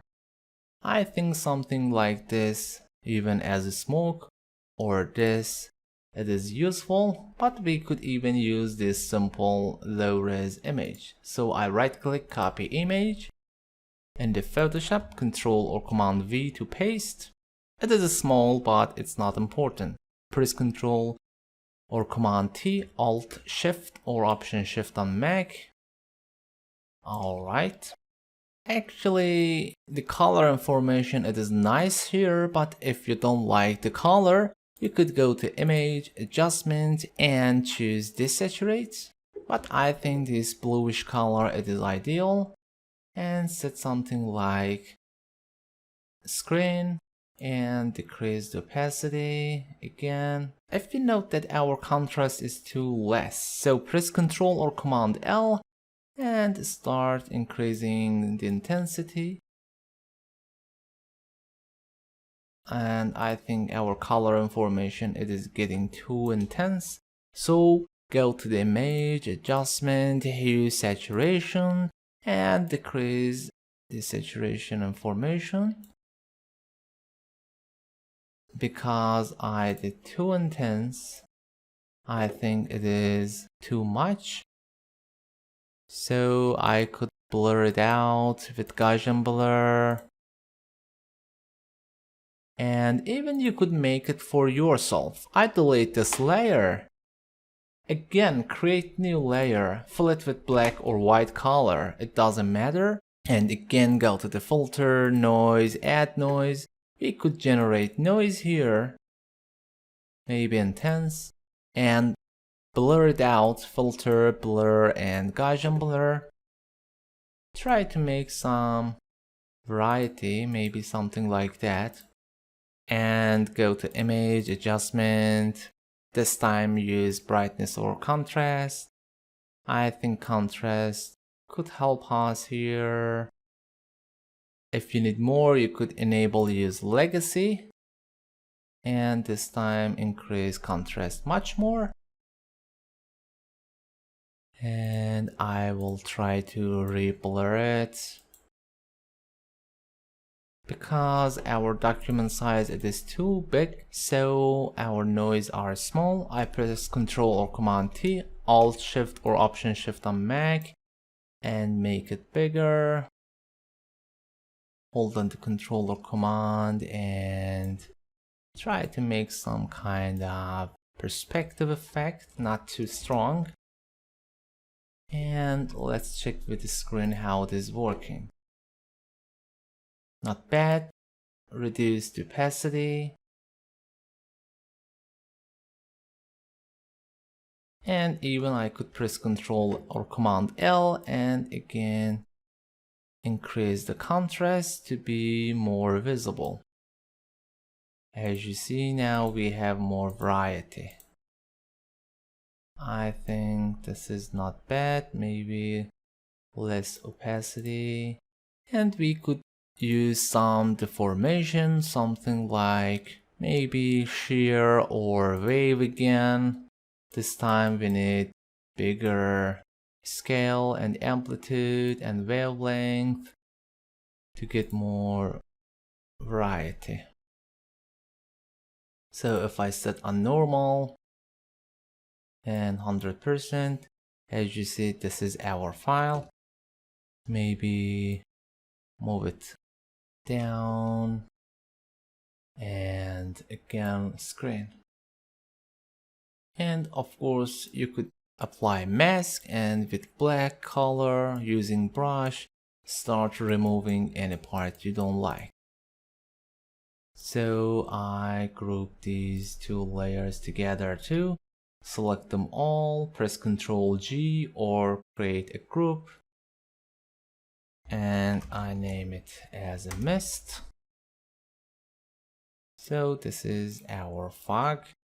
If it is strong, still it could decrease overall opacity before and after.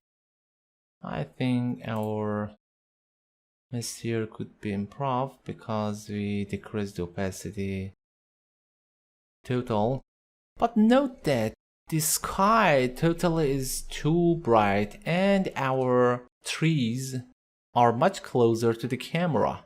To make these parts darker, of course you could move your tree from this below layer up, or I could simply only duplicate this layer, move it up after mist.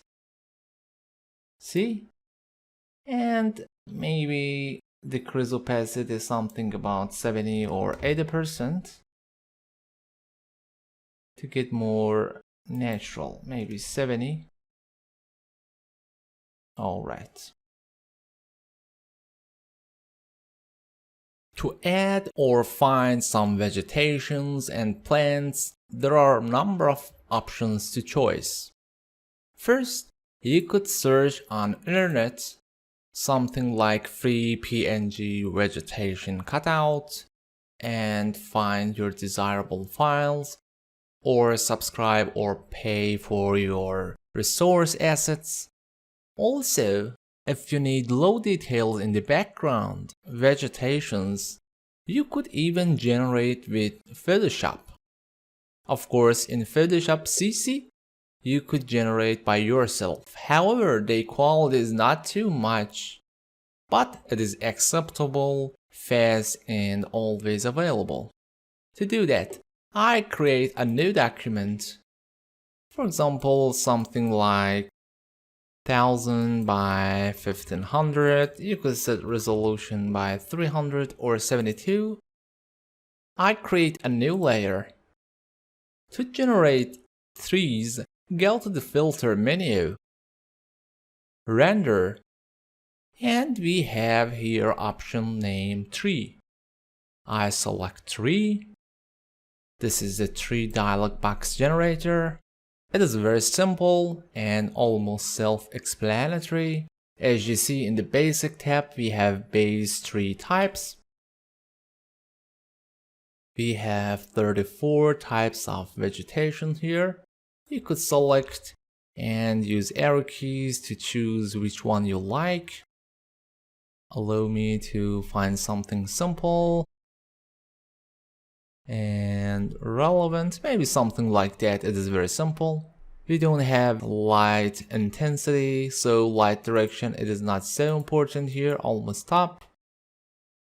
Leaves amount, you could increase leaves or decrease them. Leaf size, smaller or large. Branch height, you could increase branches height and branches thickness, which includes trunk itself. Also here, by default, leaves depend on your tree type selected, but you could disable it and choose another type of leaves. For example, something like this or another types. I think this is fine, not so important. Randomize shapes. Each time you enable it, you could set random your shape generation. Let's say 0.2, even one single point generate another random seed. I set something, for example, like, I don't know, that's. And of course, in the advanced tabs, we have some additional which we don't need it. So I set something like, imagine this tree, or too symmetrical, maybe this tree, it is fine, okay. And because I made new empty layer, we have totally transparent. So I could move this file into my original render shot.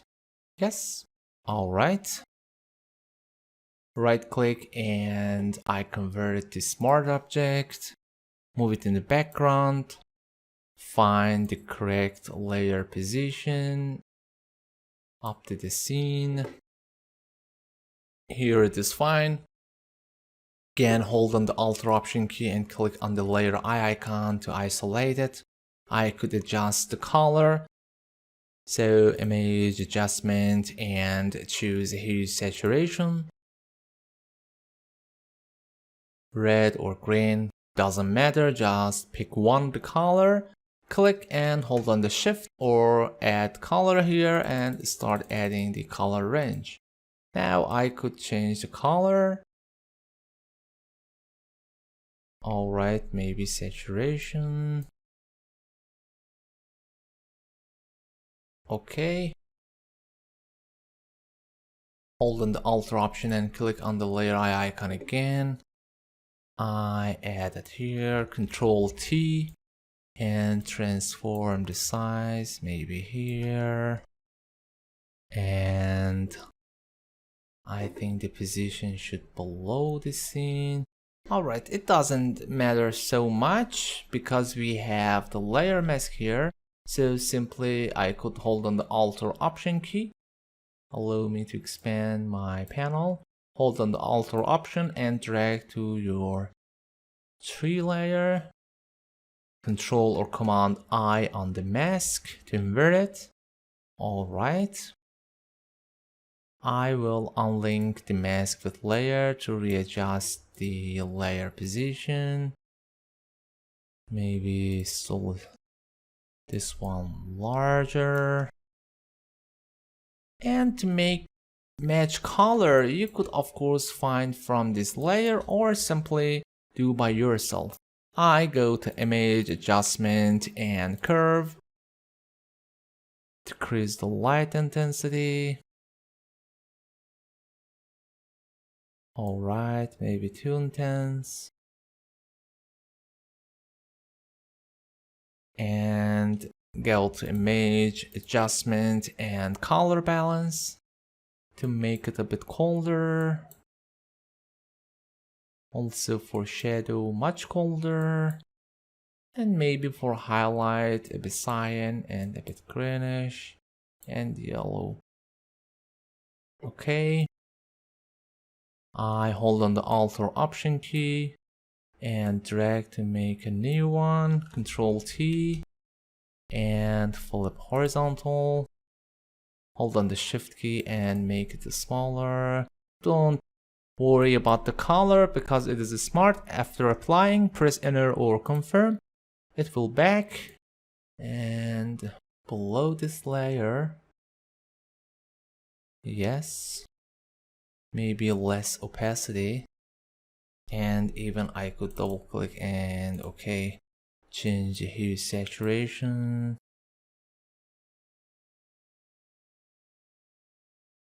All right, maybe it is not bad to make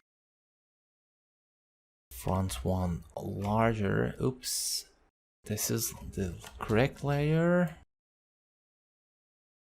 And all right, also this one maybe could be even smaller.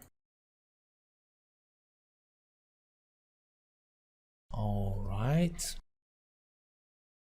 we could repeat for other side or adding some other vegetation types or buildings. I will search on internet some building.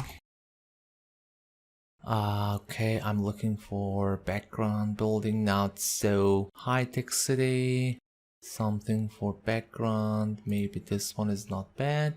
Better to search bigger size. And the tools size I set large. We could search of course in hilltop, mountain, etc. But also angle should be close to our subject. I think better to search something like, instead of mountain, maybe hill is better. Yeah, this is fine. Don't take it too hard. Maybe something you will like this. Fine, copy and paste. Control T. Because it is background, it's not so important. Find the correct position. Hold on the Alt or Option and drag the mask again, unlink. Select the mask, Control I to inverse. And find the ideal position. I think something like that could be fine. Alright. Hold on the Alt or Option key and go to I. If you like to add grass here, I know some people using simple brush to create grass. For example, allow me to create new layer. They using simple brush and finding some kind of grass brush here. You could search, of course, in the new versions they gone, you should find on internet. But I recommend you to use real nature grasses, and for cutting edges and blending into your scene, use the brush in the mask. So, first of all, allow me to isolate the original render shot here and decide which part we want to add grass. We could add grasses here, here, and also we could add maybe this left side. For now, I decided to add these sections. So I could simply create shape or selection or even using mask. It doesn't matter so much, just to limit which part we need to add grasses. To do that, I first searching for grass. Allow me to close all these searches and I'm searching for grass. And let's find something, maybe garden edit could help or not. Not bad. Definitely we need search to bigger size. So I go to the settings, advanced search, and searching for size larger than maybe 2 megapixel or even 4. Alright, this one is the good, but sadly this is commercial, so allow me to remove garden. Alright, maybe this one also not bad. This is half, sadly it's blurred out. However, still we could use it. Or maybe this one or this one. Let's decide which one we want to use. Let's see. No, this is not the original file. Find the largest. Alright, it is 2K. This is not bad, guys. Right click, copy image. And for now, I will paste it on top. Usually I decrease the opacity to find which area we need. Alright. Control or Command T. I could fill the whole regions we need. Note that when you're trying to create a mask, allow me to bring back all my layers and invisible it. You should not select exactly in the top part like that. Allow me to zoom. For the starting point, it is fine.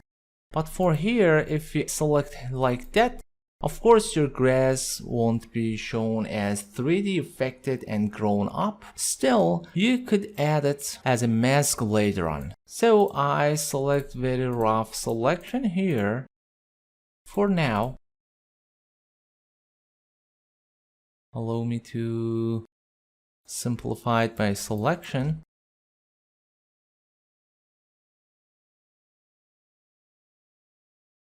Don't worry about edges too much. We will bring back them later with mask and simple brushes. So just roughly trace which part will be grown.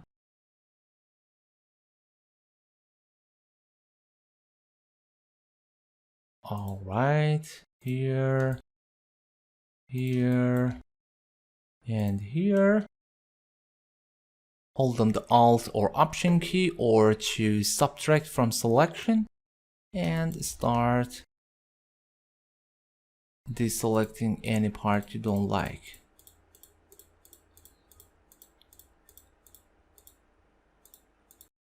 Especially for growing section in the top part, it is important to select a bit more accurate. Hold on the Alt and again you could choose with any selection type you like. Alt or Option and select again. If you hold on the Alt or Option key during using polygonal lasso, it will temporarily convert to lasso tool. So it is simpler and fast to select. Alright.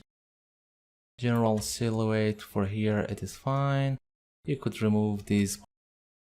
In this video, we will add some people or population in our scene.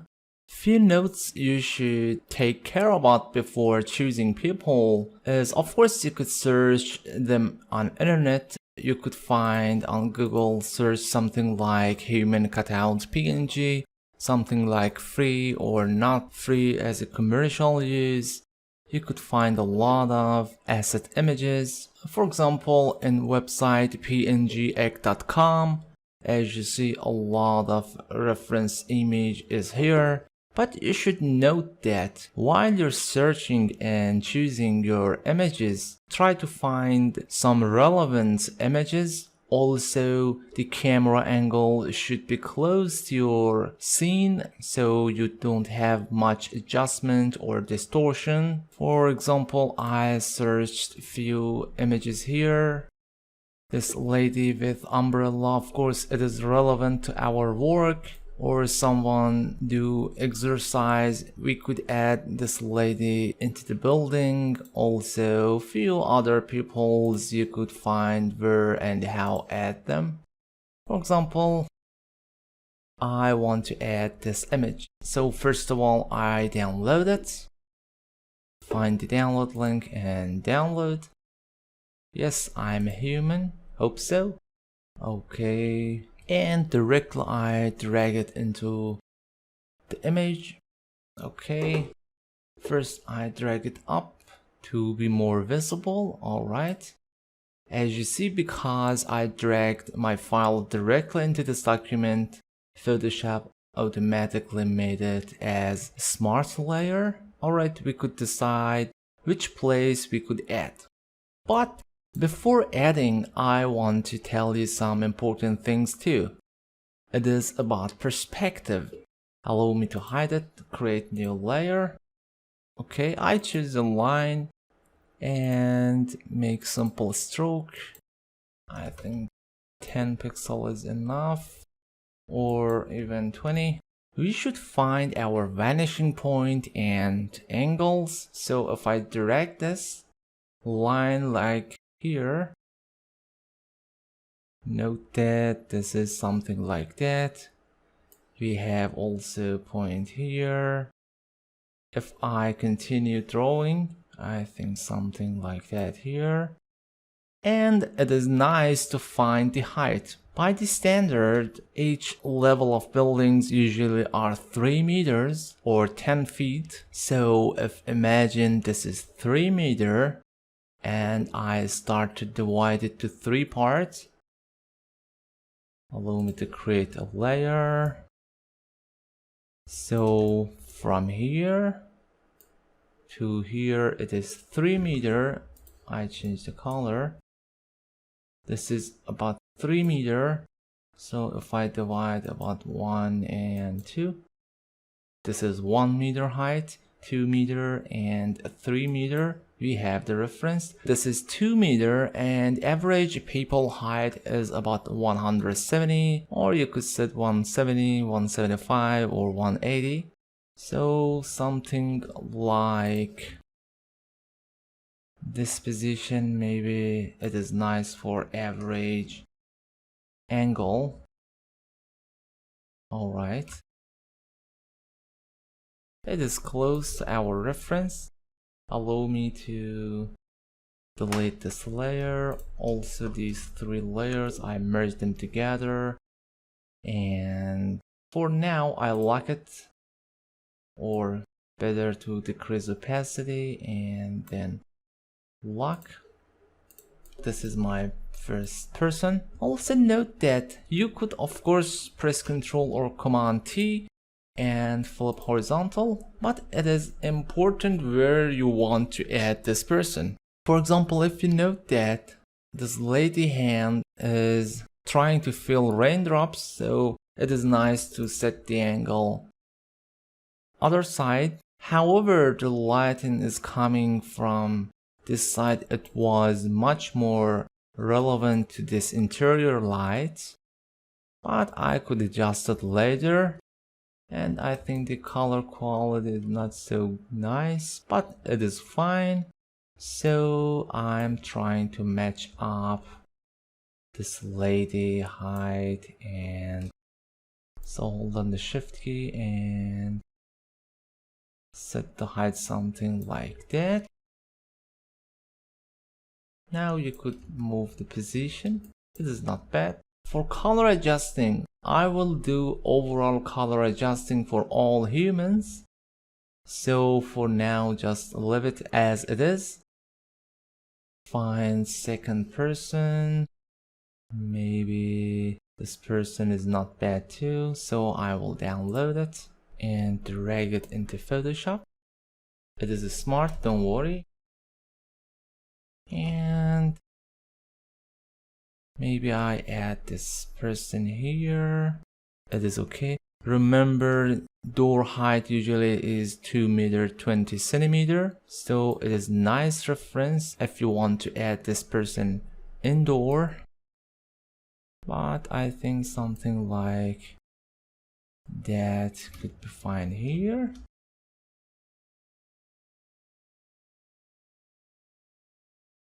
Maybe a bit taller. That's fine. Now I will group these two peoples together. So select both layers, make group, double click on the name and set the people. Alright. Now I could add adjustment to these peoples. For example, they both have a lot of warm colors. However, about this side it is not so important, but I will add it later. Allow me to remove the guidelines. It is locked, so remove them. And from the layer panel, I add hue saturation to desaturate a bit. It is too intense. Add color balance because we built cold. So here, again, try to make it colder. Don't worry about this person here. I will readjust it later. For shadows colder. And note that this is effect to whole image. So hold on the Alt or Option key and click between these layers to make clipping mask. Allow me to show you before after. Alright. Shadows colder. And for highlight also we could do some adjustment. So before, after. Also I could set the contrast or curve. I prefer to use curve here. And allow me to bring it out. Alright. This lady is dark and this person here is too bright. So first I make it darker. Hold on the Alt and clip here, or just apply clipping mask here.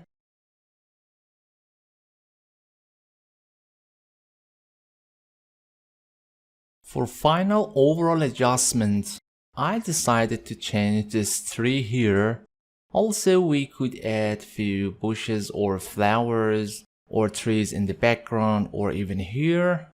But before that, note, because the general overall light is coming from top right side, and if you see this left side, it is darker, so better to make our grasses here darker too. I find my grasses. I think here it is. Yes. Select the group, layer adjustment, and I could add curve. Allow me to bring it out. Apply as a clipping mask. Alright. Maybe something like that. Not bad. And now I will make the mask of this layer invert. So select the mask and invert. Now I select my brush, white color. I decrease the flow to not be too strong, soft, and slowly start making these parts darker. You see what's happening here? Alright, it is better, I guess. Also, we could increase the grass density here in the line. So, allow me to bring it back and find this grass. Yes, this is. I choose brush, find new defined brush here. I think this is alright. And with a higher flow value, yes, we could add grass amount here.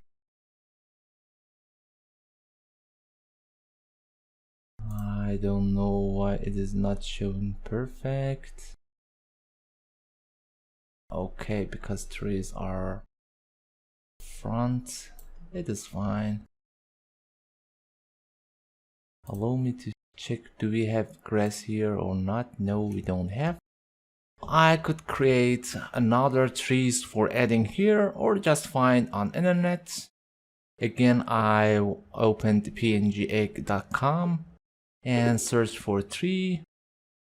Let me to find another tree not so scattered, also not stylized. I'm just looking for some kind of regular tree.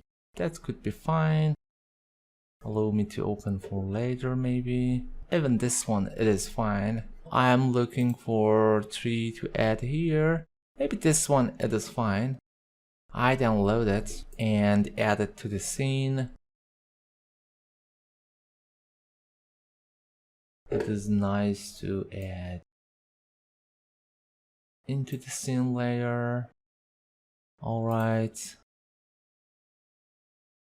Control or Command T. Resize it and reposition it. Even we could set some places like this. Audience don't know it is a bush or tree or only some part of it. Even you could rotate it. No worries. Yeah, I think this is fine. Maybe too much rotation. Alright, something like that.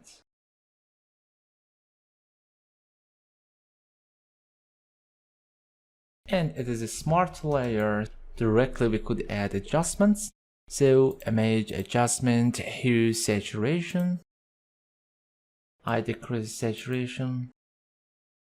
And trying to change the color, maybe some more greenish. Less saturation. Alright.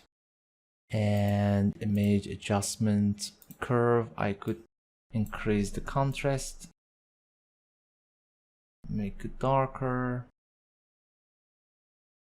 My system is getting too slow because information on layers are too much. Also, I'm recording. Allow me to reset to do that again. Alright. I think the green value is too much, so I select green and decrease the green value to look more realistic. Note that because this tree layer is below rain and mist, it's getting to fade out here. Again, I could duplicate it. I move it up here. Decrease opacity. Maybe something like 30% or more, I don't know, depend on you. And I could remove some part of it with mask. Allow me to bring normal. And less flow. And slowly set this. Alright. This could be fine. Some more variation in visibility. For this person here, as you see, this right side, it is too bright. Also, interior lights are too intense, so we should add some lighting adjustment here. First of all, find the person here. I could find here. Yes, this is my person. I create a new layer. Select grayish color just to show you how they are working. If I select brush, allow me to decrease the value. And set the blending mode here or from layer. I highly recommend do not change brush mode here for blending. because you cannot change it later.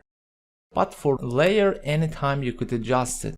So I could set something like, for example, darken, and start adding. Allow me to hold on the Alt to clipping mask between these two layers, and if I start dragging, you see, getting dark, and now I could change it something like multiply, burn, etc. So I select color burn, allow me to delete them all pixels should be deleted. Alright, you could adjust it with white color and gray color, something about middle. So with lighten you could bring it back, with darken you. Alright, this is our final adjustment for second chapter. So allow me to close all folders first. To make copy merge, I select the most top layer. Hold on the Shift, Control, Alt or Shift Command option on Mac and press E. As you see, we have now merged all layers as new layer. Right click and convert it to Smart Object. Now I'm going to filter and camera raw filter, or press Shift Control or Shift Command A.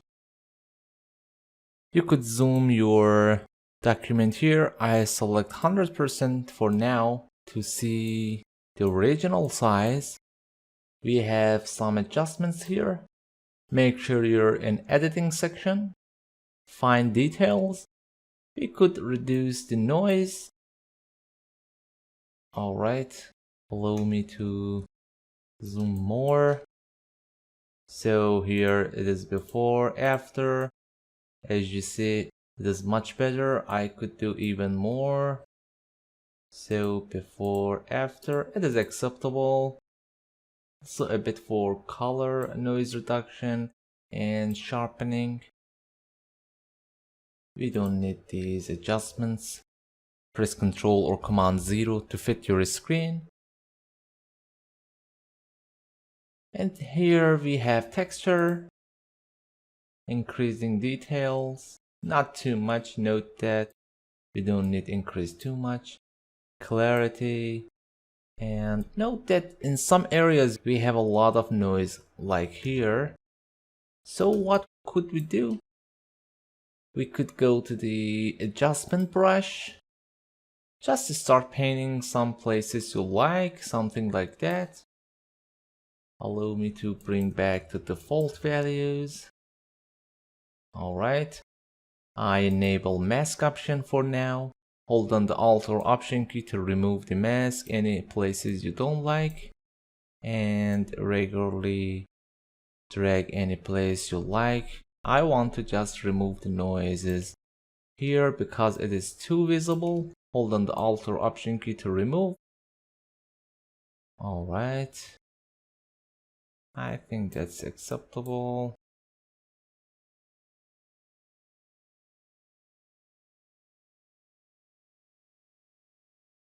Okay, maybe here it is too intense. And some areas like here, this top parts could be included too. Let me check. They're acceptable because of light intensity. Maybe just this section. Hold Alt or Option to remove, or you could simply enable erase from selected adjustment. I think overall points are acceptable. Okay, and it is fine. Now disable mask options and start adjusting. For example, noise reduction here without affecting other areas. As you see, it is working well. Also more reduction, not too much, because it is start leaking colors to other regions. So check here, undo that, and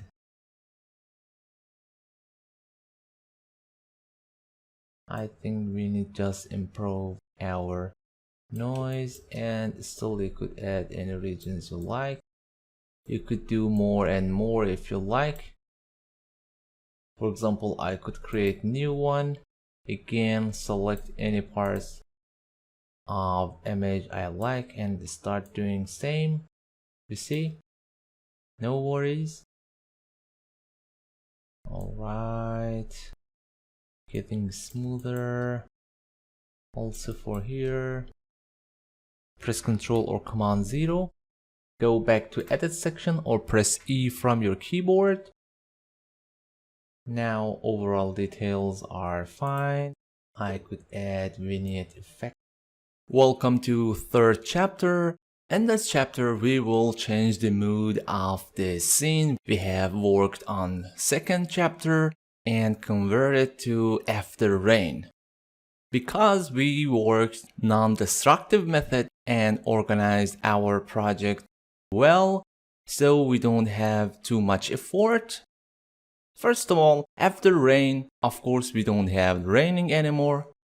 So I will delete rain groups and allow me to save as for third part, exterior underscore to underscore after rain.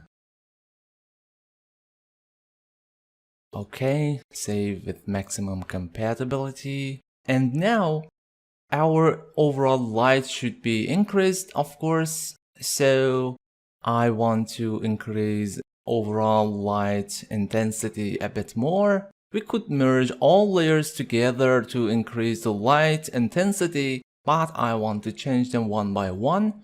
So allow me to open the scene and find and adjust one by one. This is our main subject. I select it, go to image menu, adjustment, and we could choose between exposure, curves, levels, or even brightness and contrast. Allow me to do with exposure. If I increase exposure value, as you see my subject getting lighter, we could of course tweak gamma, but press OK. And here we have changes. Also, I could disable previous adjustments one by one to see what we have done. This is exposure. I applied curve. And I could double click on this curve name, okay. And increase the value a bit to get more brighten. And allow me to check lighter part. So this is before, after. It is acceptable. We could adjust later on too. This is our flowers. So I find the curve, double click. I could enable don't show again, okay. And start making a bit brighter too. Okay. And this is shadow. We could decrease shadow opacity a bit. Or less blurriness, because now we have more direct light. Maybe even less, something around 4.5 is fine. And for plants here we have trees. I choose this tree and check curve here. Yep, lighter it is better. And yes, I disabled those. For this foreground tree also, I could adjust it. No, it is too bright, so double click and I will add overall light a bit. For green value also I could bring it more, not too much because it is after rain, it is not fully sunny. For people I could also readjust them. Allow me to find, we have a curve here, but for lady only. This is reflection, it is fine. And subject, I'm zooming a bit to see my subject better. Alright, choose the layer. image adjustment and curves, or press Ctrl or Command M. Increase the lighting a bit. Or even we could remove totally this subject because we don't have rain anymore. So I delete this lady and reflection. It is fine. We could add more subjects later. For this person here. Okay, actually reflection, it's not so important. I double click and increase the overall light. And these two. Okay. Left the bright red values, but don't add darken too much because we don't need any more. Okay, I collapse peoples. And for reflection, we could decide after rain how long passed. If passed too much, so we don't have too many rain left over on the ground, or if just finished rain, definitely we have more water on the ground. So I could choose the mask and also show you more techniques. I choose the mask of reflection, select brush tool, white color, and start adding some more wetness. Maybe here. Okay, less soften. Allow me to increase more. Also, I think the reflection need more adjustment here. Soften, maybe less flow, and slowly start adding. Alright, if you remember from previous chapter, we have some render elements here, something like reflection, total lighting, and other elements. I think here we could use these render passes too. So I select the top layer and adding V-Ray reflection. I rendered the scene with reflection with V-Ray. So I'm adding this one. Alright, this is reflection. Also, I add the total lighting here. Okay. I'm hiding reflection layer. This is total lighting. So I could blend it with something like lighting or screen. Lighting could be help for improvement. And here now we could decrease the values. Okay, maybe something about 15% and move it to top of your scene main element here. Okay. And for reflection, we could use screen. Reflection could improve, but we don't have much strong reflection here. And also better to change exposure. I set the gamma something like 0.5. It was the correct value if you remember. Okay, getting a bit stronger.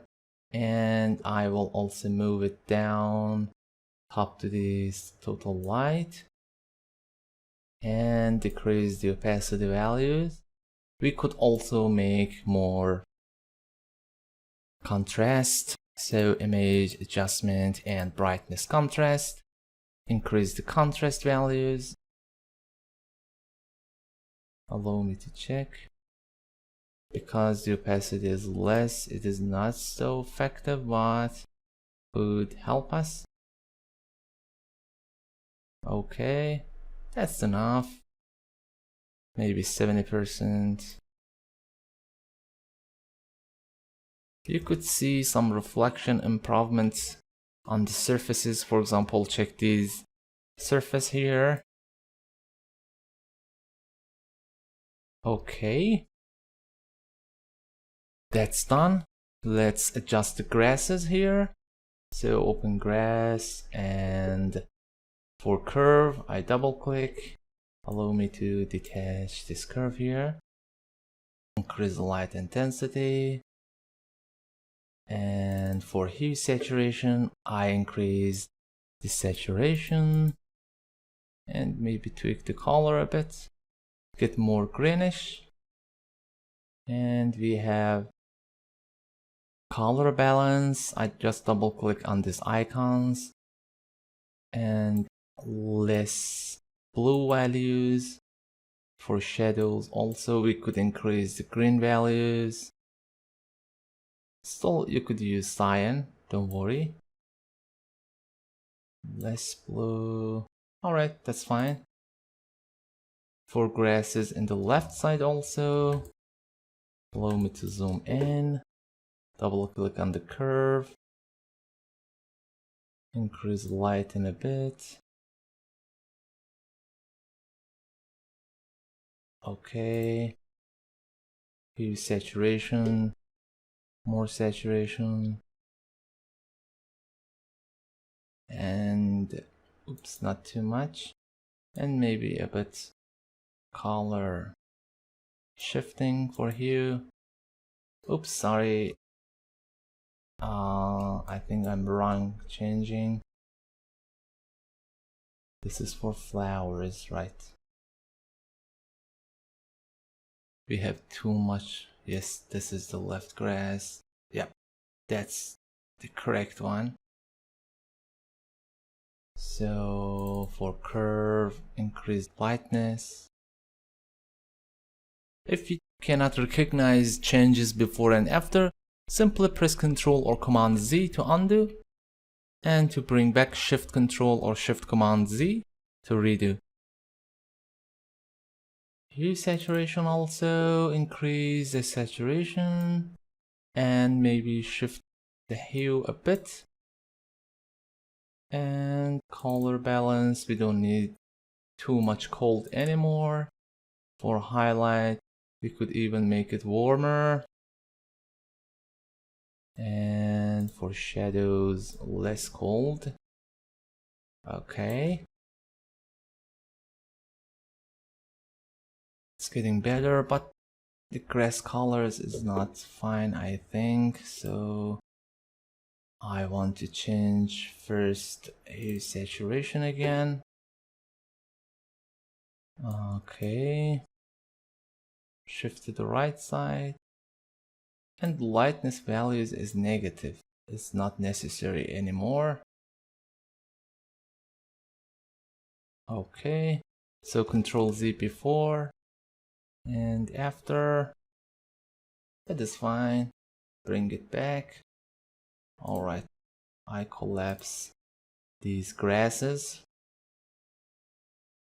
And flower is fine. Shadow fine.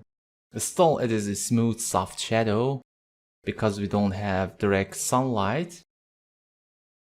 And for the background also we could change it or add another elements there, plants, trees, buildings, etc. But it is fine. I'm just pressing Ctrl or Command M and increase the lightness a bit. Maybe less, oops, my system getting too slow. Maybe less blue values just to get more greenish. And increase maybe a bit red, not too much. And for green also add greens. That's fine. If it is getting too yellow, you could decrease the red values, don't worry. You see? Don't tweak too much. Okay. And for these trees, I guess they are fine, but still you could adjust them. Hue, saturation, lightness, brightness, etc. But two main left parts here is the sky and the mist. They are too strong.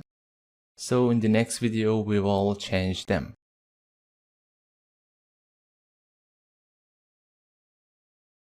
Alright, before changing the sky reflection on the windows, better first change the sky its own. Okay, allow me to find the sky. Yes, this is my sky. If you remember, we could change the sky automatically or do manually. This is not bad cloudy sky actually. I could change itself easily if I open. For example, we have curve here. I could increase the light. And also for midtones to get more brighten value. Also, I could increase the contrast. Okay, image, adjustment, brightness and contrast. Increase contrast.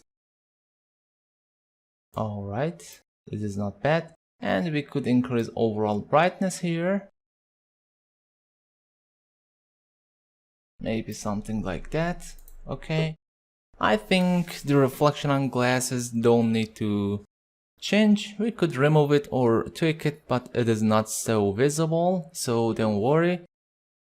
If you need to change, just simply select the reflection, and we could also use brightness and contrast again from image adjustment and contrast to get more adapted.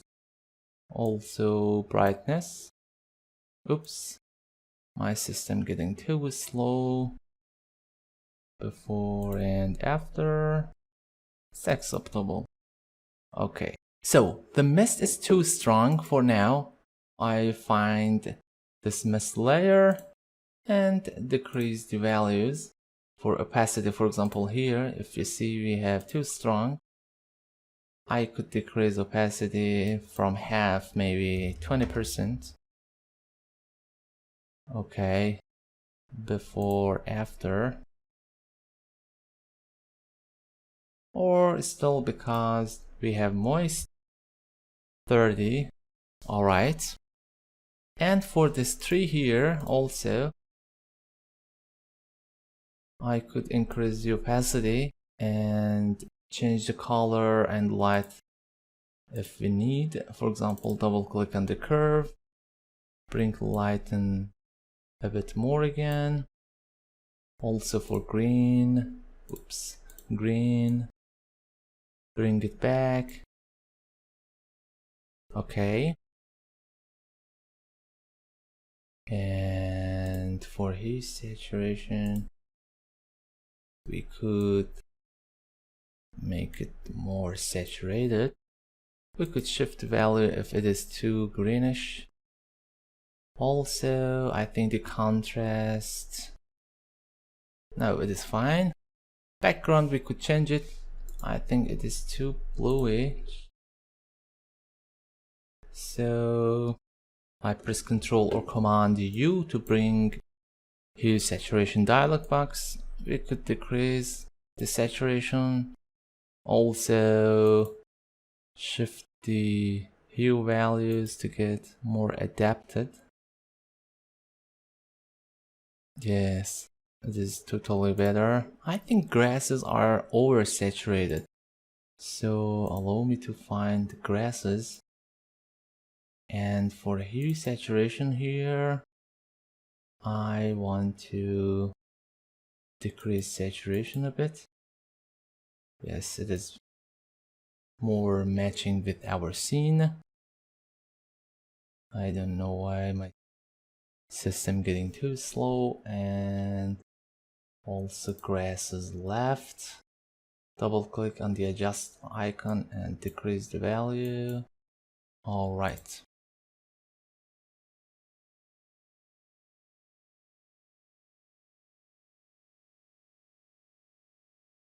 If you search on Google, now in this video we will add some birds flying on the sky. If you search on internet, of course you could find some cutout PNG files like that, and it is very simple to add. But sometimes you could search on Google Image or somewhere else on search engines, and usually they don't have cutout transparent background. So for example, I found this image. Quality is not too much, but not so bad too, which includes the sky. I right click, copy image,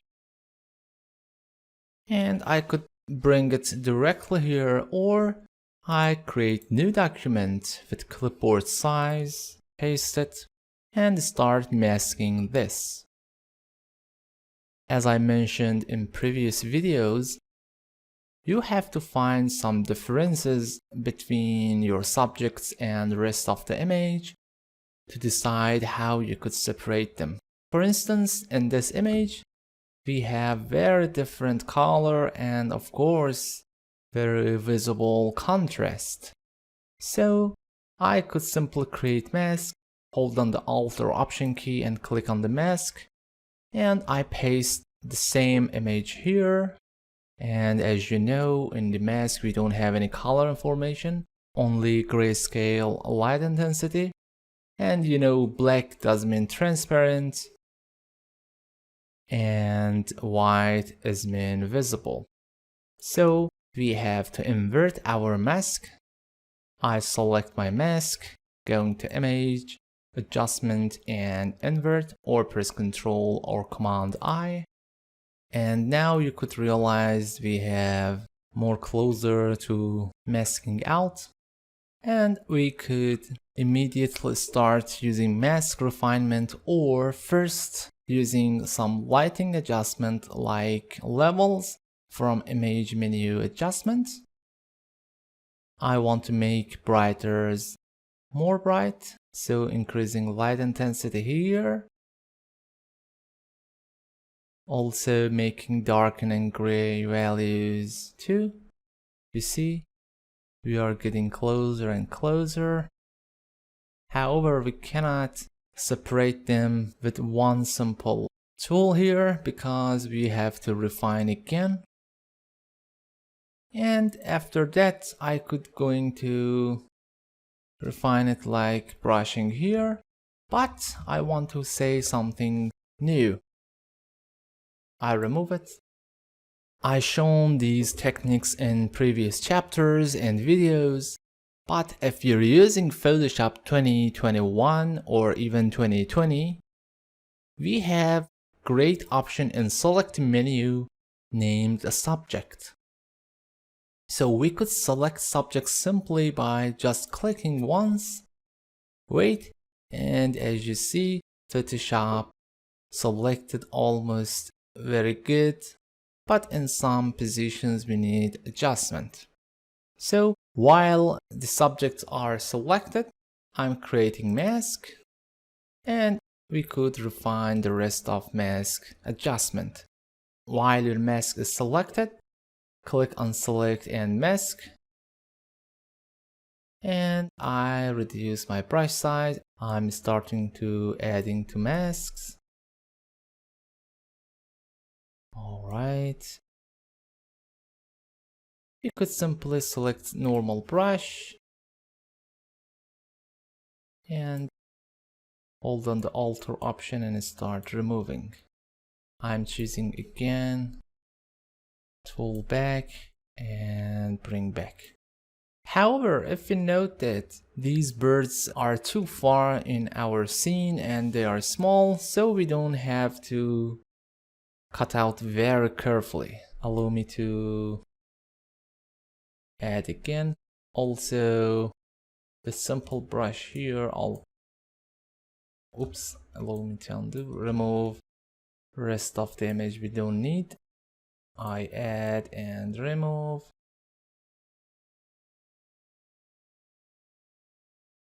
Alright. As you see, this is not working well, but there is no worry because we have some variation here.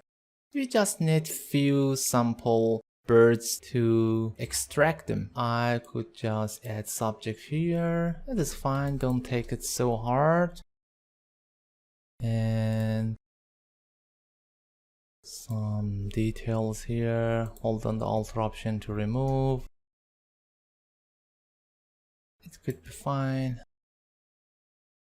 Alright, I think these 6 birds enough here. So press OK. I could just copy from this scene. So I enable crop tool, confirm it, press enter, and I'm dragging these birds into my scene. Yes. I right click and convert this layer to smart object. I will move it down below guardrail layers. However, they are still here, but something like here could be fine. Okay. Control or Command T. Hold on the Shift key and make it smaller. Even smaller. To adjust colors, this time I want to just use simple technique. Press Control or Command U to bring hue saturation. And I will decrease saturation, increase overall lightness. Okay. Control or Command B to bring color balance. More cyanish and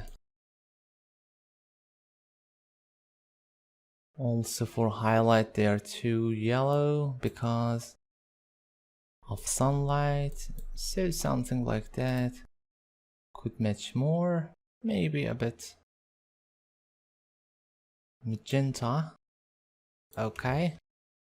And you could even decrease opacity about 10 to 20% less. So I set something like 90% to blend even more. And I could create more variation. Copy, Control or Command T. Okay. Make them smaller. Make depth. And you could even remove a few of those.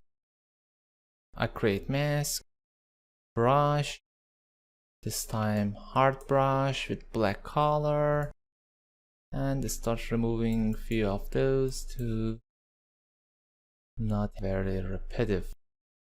Maybe this one too.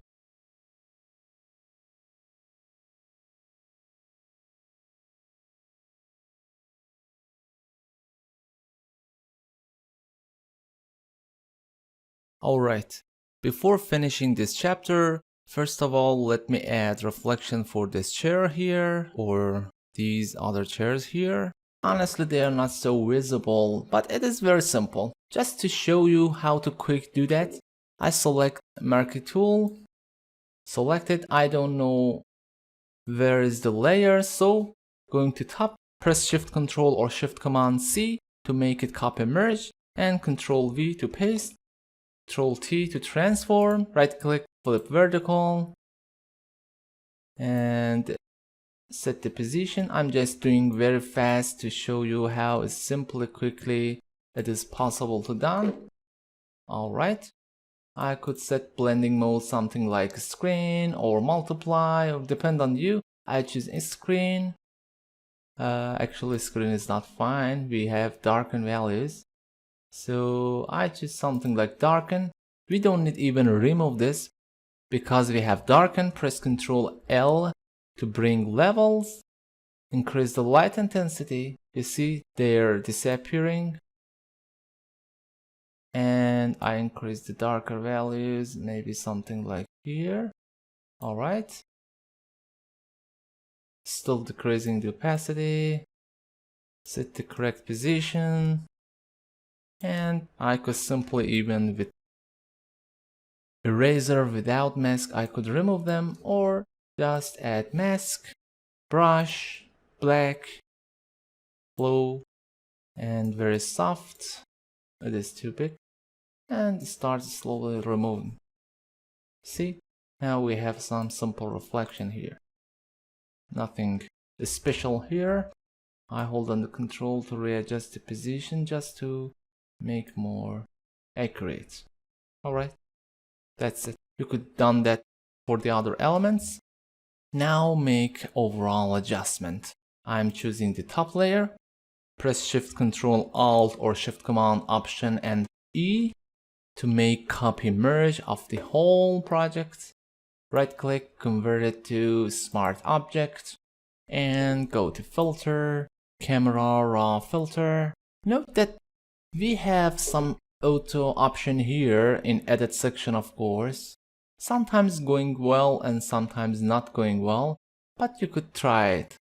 I press it, it's getting too purple, for example, but all adjustments here are readjustable too.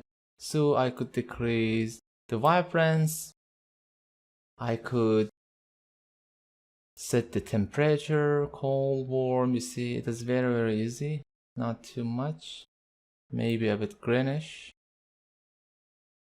We have exposure, we have contrast, highlights, everything here are available to adjust. Whiteness, if burned too much, and I'm adding texture and clarity, and check before after. Also we have curve here, we could set adjustment, light, contrast, etc. I hold on the Alt option to reset it.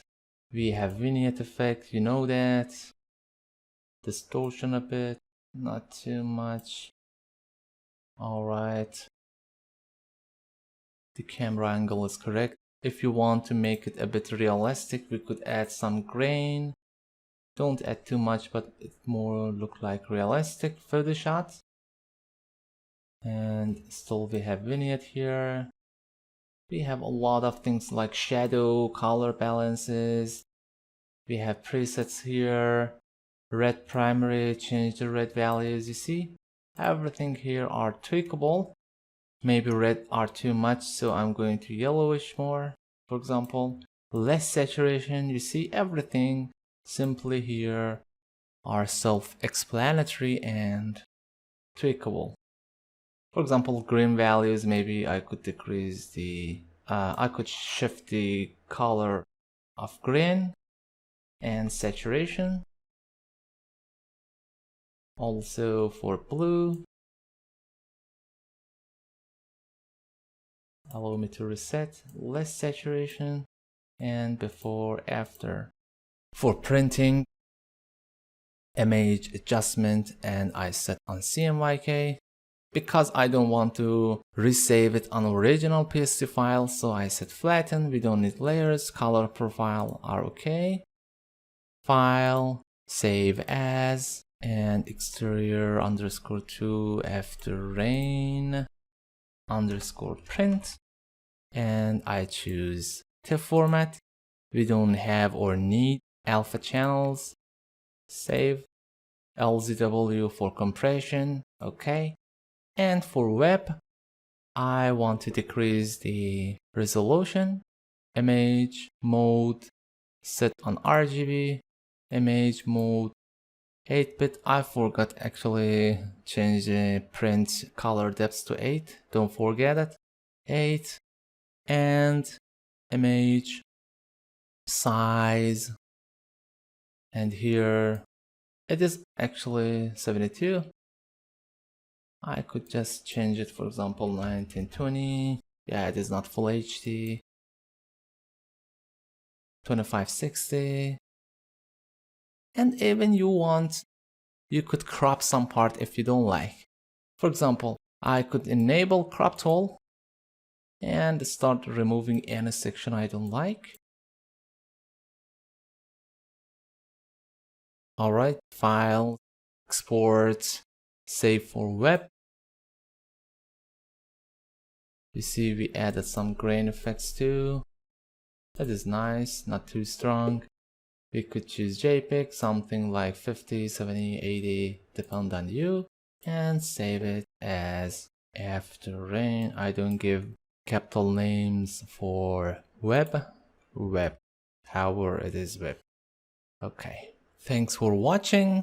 This chapter was actually a mini chapter, but I have the plan to show you if you work with correct workflow, readjusting it is very simple, and I was explaining everything until now very slowly, but I think you get general idea of how to work process of post-production. Actually, it is not post-production, it is fit. Hello and welcome to chapter 4. In last 3 chapters, We worked on different situation projects like simple adjustments, something like camera angle distortion, color adjustment, light adjustment, and sky replacement.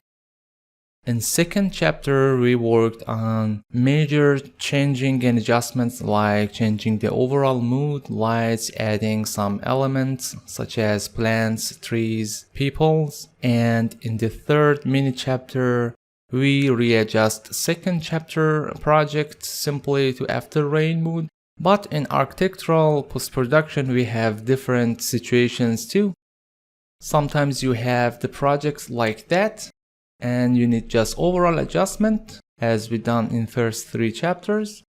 But sometimes you have only buildings or elements like the top image, and you need make environment for that, also readjust your subject. And even sometimes we don't have any specific building, only the concept of building or geometry is available, something like that, and we need to readjust the whole project. So in this chapter, we will work on some projects like this or this to make environment and few adjustment on building. And in the next chapter, we will work overall projects from the concept, something like that. Or even we might don't have floor, sky, environment, glasses or so. Alright, let's start. I use Evermotion Arc Exterior Volume 28 this scene and removed all other elements from the scene such as buildings here, streets and elements. Also removed some lights and decided to make my own version as experimental for this workshop chapter. So I rendered this one. Allow me to open it. Doesn't matter, okay. And because I saved as EXR format with 32-bit, so the gamma is not correct. And also if you check, I added some render elements such as alpha, reflection, refraction, and render ID. They gonna help us to do much faster and easier. However, I will explain again like previous videos, do it manually too. Because my file is 32-bit, when I'm opening with the Photoshop, as you see the gamma correction is not right. So if you go to the image mode and change to 16-bit, again I recommend first convert to 16-bit and in the last works with 8 for exporting. So I set 16. It is actually dramatic. But if you choose exposure and gamma, you could set here. I could check before after, nothing changed. You could decrease or increase the value of gamma, or just set the exposure, something like that. As you see, because usually tweaking here for HDR toning, it's taking a bit time. So I cancel it, going to image, adjustment and exposure. If you save all your files in 32-bit, it is very simple. Just set the gamma correction value to 0.5 and this is the original. But because I like to make it the night, not evening, at least close to the night, you could still decrease the value to get darker and darker. And because it is 32-bit, there is no any artifacts here. You see? Alright. I think something around 0.3 is fine. Don't worry about the sky and element on the floor. It is just as a guide. I don't need anymore. Okay. And this is fine. Now, as I tradition always think, duplicate your layer, right click and convert to smart objects, or go to the layer menu, smart objects, convert to smart object. Third way to do that, I want to mention, is in filter menu and convert to smart filters. Actually, it is a smart layer or a smart object. Okay. Now again, save as your file to have a backup and work on that. File, save as with PSD Photoshop document format. Make sure layers are checked and save. You could check don't show again to save always with maximum compatibility. Okay, before jumping to the next video, I want to say something important here. Because we don't have a lot of elements here, we need to find what we're gonna do exactly here. First of all, it is very important to find the vanishing point. However, this series of tutorials is not about fundamentals of architecture or art or even graphic, but as a tradition of mine, I always trying to explain at least very basic and quick tips. As you know, if I start to drawing lines, allow me to select the line tool. You could draw lines. All right.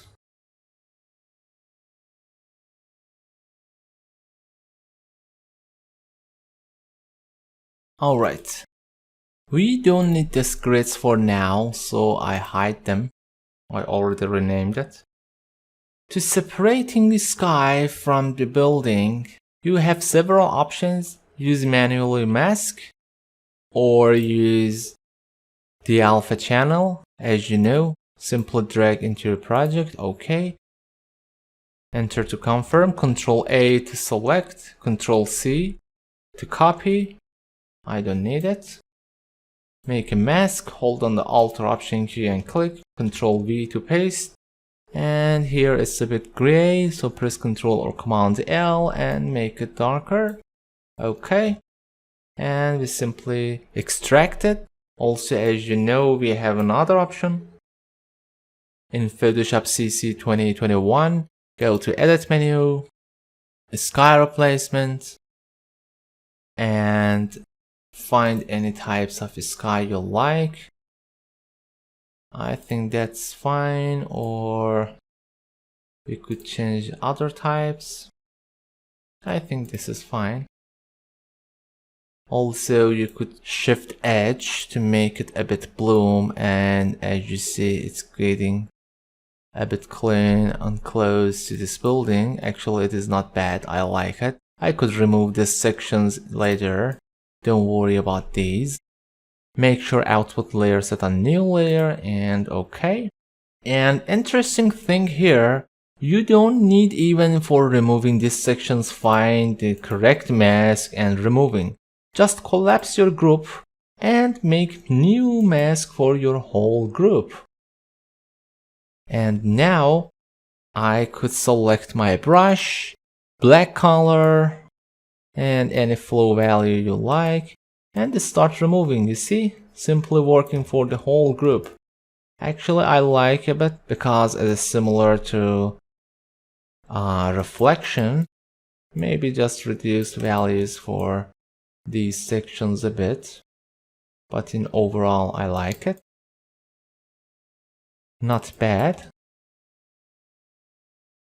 Okay, so without mask, with mask, this section is great.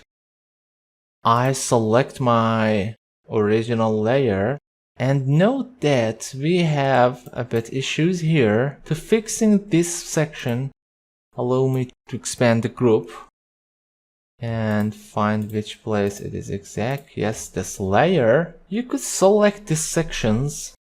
Allow me to use with magic wand and sample all layers. Just simply select rough selection. I think my tolerance is too much, so I could decrease. Allow me to undo. Maybe this time, yes, working better. Alright, don't worry about details too much. Just roughly select the window behind. Even they are not so noticeable, but I rather to work on them. Okay. And now I could enable brush, decrease the flow, white color. Actually, for this mask, enable sky mask and slowly start drawing, you see? Or even I could decrease the opacity instead of flow, and once a while start dragging. You see, getting more visible and visible. This section may be more visible. Okay. Control or Command D to deselect. Now it is much more realistic. And of course, as you know, any section you like, you could add this bloom effects even later on, no worries. Check here. It's getting similar to reflection any section you like. For example, light glowing behind this, you see. We could work on that later on. I think that's fine. And still you could adjust your layers. I could collapse the group. Create any layer adjustment you like. For example, I make curve. Hold on the Alt Option key to make clipping mask. And adjust any part you like. Well, I could make it even darker. Alright. And add maybe brightness contrast. Hold on the Alt option and click, or just enable from here. I could decrease the brightness, decrease or increase contrast. I think this curve is too intense. We could just use assistance of brightness and contrast, or just decrease the opacity or double click and readjust it. You see,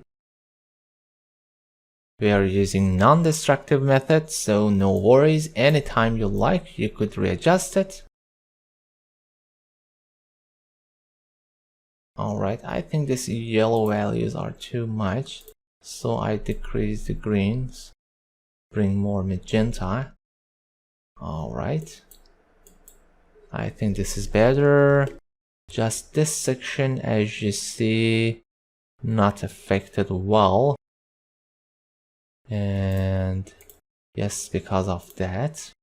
So I selecting this mask, brush, white color, and start again. Bring them back. Actually, you could remove these sections, but I think this is very more realistic because similar to reflections on the surface. Okay. Bring it back. And that's it. Alright, to adding buildings, if you have your real scene and you could take a similar shot or match your camera angle with original photo to add in place, or search on Google for buildings to add it. I already searched building on Google, and as I mentioned before, you could search on images on Google, go to settings, advanced search, and for image size, search a larger size, like larger than 4 megapixels, advanced search, to find bigger buildings. I found few images and trying to find if they're matching or not. Of course, you should find some images overall match with your scene, especially the camera angle, overall light and color, and building type. I'm trying to check are they working or not, just as a test. Okay, I copied image, new document, paste, and roughly cutting the building to check is that matching or not.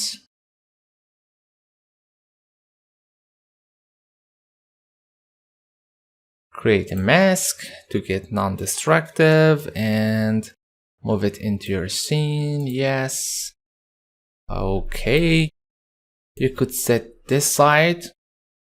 For example, I could make it in the behind or here. As you see, we have transparency here. I could fix it with mask later on. No worries. Or even you could press Ctrl or Command T, right click and flip horizontal to find ideal position. Okay, let's try to check is this working or not. Any place you like, behind. Actually, because I want to create road here, so not block the whole line, but you could find the correct match. We have a lot of details here. Also, angle is not correct. If I press Ctrl or Command T, hold on the Ctrl and grab the edge, you could match the angle more with your image, but you cannot distract it too much, so be careful. Something similar only works. Maybe something like that could be continuous, or here, and even make it larger. For example, here. We could make another road here. And of course need a lot of color adjustments. Position is not correct, so allow me to add up. Okay, not as a clipping mask. We could remove them later on. Also, we will add some elements here, no worries. Allow me to bring other buildings too. Size is not too big. They're all the same. Copy image, again, new document, Control or Command N, Control or Command V to paste. Because our camera is too far, we could still add it. Look here. Add, for example, here. And make it larger. Allow me to set something like that, and remove the sky and this background just as a quick show to you. All right, I think we have to duplicate our original file for now and move it up. I will bring the mask again. We need, okay, make it darker, Control A, Control C, mask, Alt click, Control V. Alright, to have, I know some bloom and reflection colors are gone, but still for temporarily we could check. Allow me to see is this even match or not. It is huge. Control T, flip horizontal. Actually, it could be matched. The scale is too big, so I could reduce the size. And for the angle, maybe something like that could be, works better. Okay, I think that's fit. So let's create a mask for original layer. Okay, I don't need the rest of background because of contacting each buildings together. Mask and bring to the original file. Yes, here, Control or Command T. You could make it smart. This angles match better. Don't worry about colors, we will adjust them later. And try to find the scales, correct the scales actually, because this is behind, so should be smaller. And maybe something like that, it is fine. I will bring it here. That's okay. If I right click and convert it to smart object, now immediately I could add adjustment directly, or allow me to rename the original layer, original adjusted, and enable your layer, go to the image adjustment, And match color here not working sadly because of smart layer. So I have to duplicate, right click, and rasterize layer to convert it to the normal layers. Image adjustment and match color from the same document, of course, chapter 4 scene, and layer original. It's trying to match. You could adjust luminance to get darker, color intensity, and we don't need neutralize, and fade not well. Okay, and again I convert it to smart object, Control or Command M to bring curves. You could make it darker again, and trying to match up one by one. Okay, you could work on that later. Also, this building oversaturated, so I could create a solid color and choose overall color, something like that. Hold on the Alt or Option key and click between these two layers and use some blending mode, maybe something like overlay or even multiply, and decrease opacity. We could mask them out later on these regions. Trying to match up. I think the curve made darker too much. Okay. Let's find another building. I don't think this matched well, but let's try to see. Oops, wrong place. Okay. Based on your perspective, you could match something like that. And also note that count these buildings levels 1, 2, 3, 4, 5, 6, 7, 8, 9 and floor 10. Here 1, 2, 3, 4, 5, 6, 7, 8, 9, 10, 11. So with that 12 almost close together. Based on perspective, allow me to draw a line to explain. Note that this is our angle, something like that, also something like that, so they should match up. I decrease these lines thickness, okay, and zoom in, see very quickly and easily. Okay, something maybe like that is good, fine. Oops, rotated wrongly, I guess. Just rotate a bit to get correct. Not too much correct, but almost. Okay.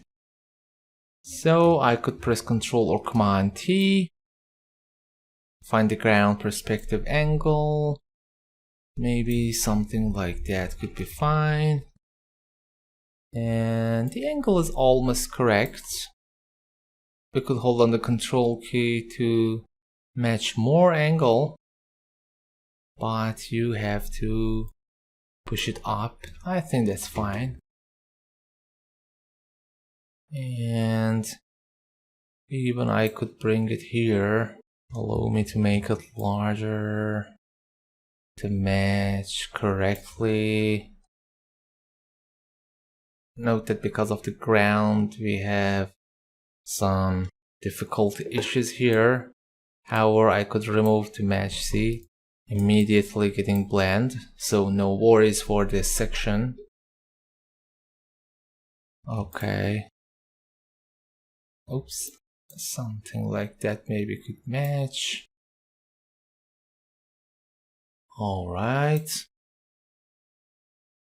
I hold on the Alt or Option key and click on this building to isolate it. You could even keep these trees, but because we are using mask, so no worries. Allow me first of all convert it to smart. Okay. We could work on details later on, no worries. Alright, to adding straight or road, we could search it on Google image again, maybe straight. Usually straight with a lot of elements, but we need asphalt. Also, you could search, for example, asphalt texture, and or even road texture with more elements, and find high quality image. Right click, copy image. I bring it here, Control or Command V. Right click, convert to smart objects. I decrease opacity a bit to be more visible. You could expand it if you need, but I think that's fine for now. Control or Command T. Okay. Now I think my grids will help me here. So allow me to bring it up, make it visible. Okay. Control or Command T. I'm rotating. Now hold on the Control key and start distorting your angles to match where do you need. Try to get help from the grids. Okay, I think grids are too opaque. And because we have a smart layer in Photoshop 2021, if you right click, you could reset transform, or if you press Ctrl or Command T, unlike the normal layers, still you have the same points for deformation. So I could deform it and define which angle I need. See, it is very easy, very useful. And also I think better to make double lines.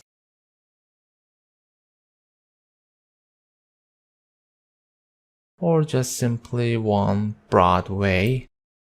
Totally depends on you. But try to match your angle on perspective. Something like that. You see, these guidelines very useful. Try to find any guide you have, and then you could even expand them. For example, I'm trying to trace the same line here and here. Okay. You could expand that, no worries.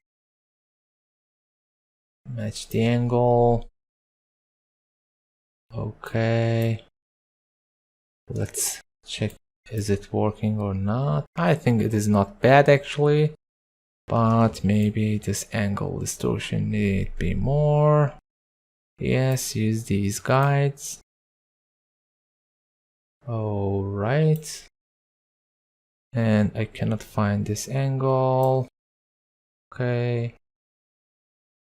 Maybe this one could be more top. Okay. And here our angles are so close to the ground, so it's a bit hard to match, but it's so, as you see, we could find it. And nothing to worry. It is not too noticeable. And maybe bring it down a bit. Okay. I think this is fine.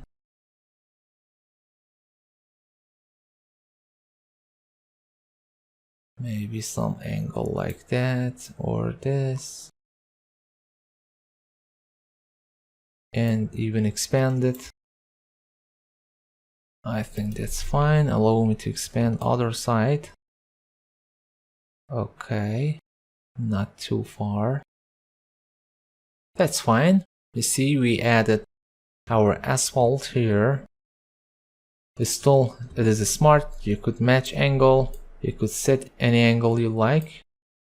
And nothing to worry.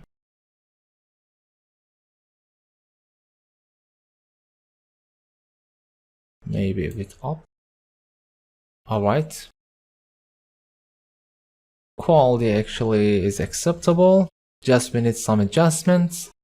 So press Ctrl or Command M to bring curves. Again, make it darker to match with your scene. Maybe a bit more bluish. Less green. Not much. And less red. Okay. I think it's getting fit. Totally, I could make it darker and darker. Usually when you're making your images dark, you're getting oversaturated, so press Ctrl or Command U and desaturate a bit. I could decrease the overall lightness here too. Or even using levels or brightness and contrast or exposure. Okay.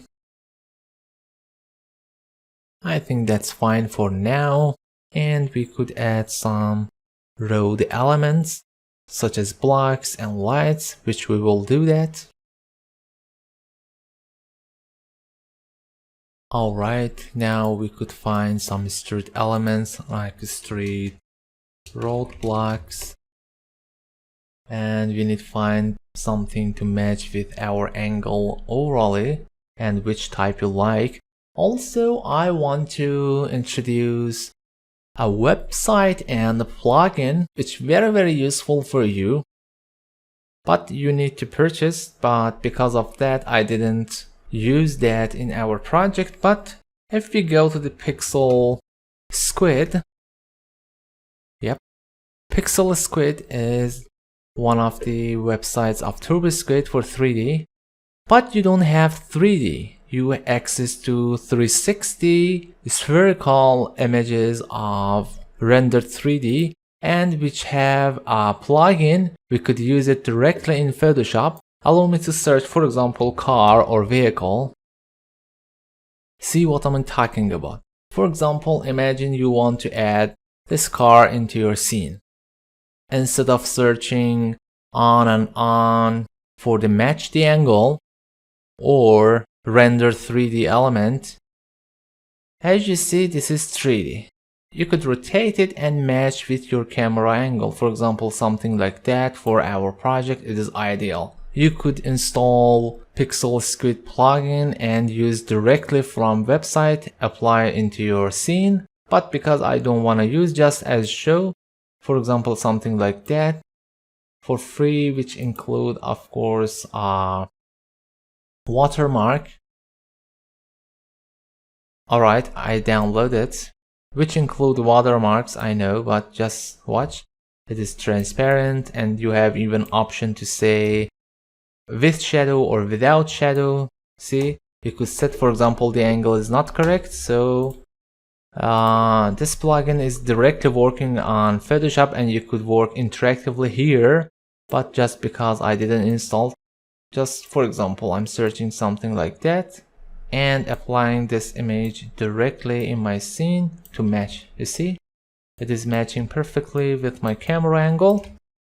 And of course, you could set your lighting and color adjustment or so to match with your scene. But because we won't use it, so we have to search. Looking for roadblock, you could purchase from different websites. Also, you could find package something like WizPeople or many other websites for that. Or just as an example, I'm going to TurboSquid to show you how it's working. Roadblock, because I'm just showing you as an example. See, something like that. And usually in TurboScript for Checkmate Lite and Pro, you have to render 360, which I will mention this tutorials on my YouTube. So I could search and match something with similar angle. Allow me to check. Okay, maybe something like that. Right click, copy image. Note that this is not the correct way you have to purchase, but just as an example, I'm using with low quality. Paste, go to select menu, subject, and I think this is fine. Create mask and move it in your scene. Yes. Okay, the angle is not so matched, but it is okay. Control or Command T. I think better to convert it to smart object. And now I'm trying to match with my angle. You see? Try to find somewhere that is matching with your camera. Okay, maybe a bit smaller. And match camera. I could set here. Allow me to decrease opacity. See, I'm using this section as guide. However, we have this grids here, here, and if I increase the size with camera match, okay. I'm just trying to find the correct angle. Okay, and okay. You see now this is matched with our camera angle. Also maybe a bit here. Okay. That's fine enough. Now I could replicate this block in the whole scene anywhere I need. As you see, my strip doesn't match, but it is fine. Just make it smaller. Maybe start from here. I will fix the road later on, nothing to worry. But note that I'm making this something like that. I don't want to copy here and here and here, so on and so on. Allow me to match with this road. I think it is better. To repeat something with same angle and perspective portion, we have perfect option here. Allow me to make it larger, it is fine. Instead of press Ctrl or Command T or holding down Alt or Option and copy, first, because it is smart and sadly is not working fine, I duplicate my layer, hide below layer, and right click rasterize. Now press Ctrl Alt or Command Option T and make your transformation. For example, it should be here, right? Smaller, something like that. Okay. You see, this is fine. Now hold on the Shift Control Alt or Shift Command option on Mac and press T. You see, it's repeating and repeating and repeating, and this is great.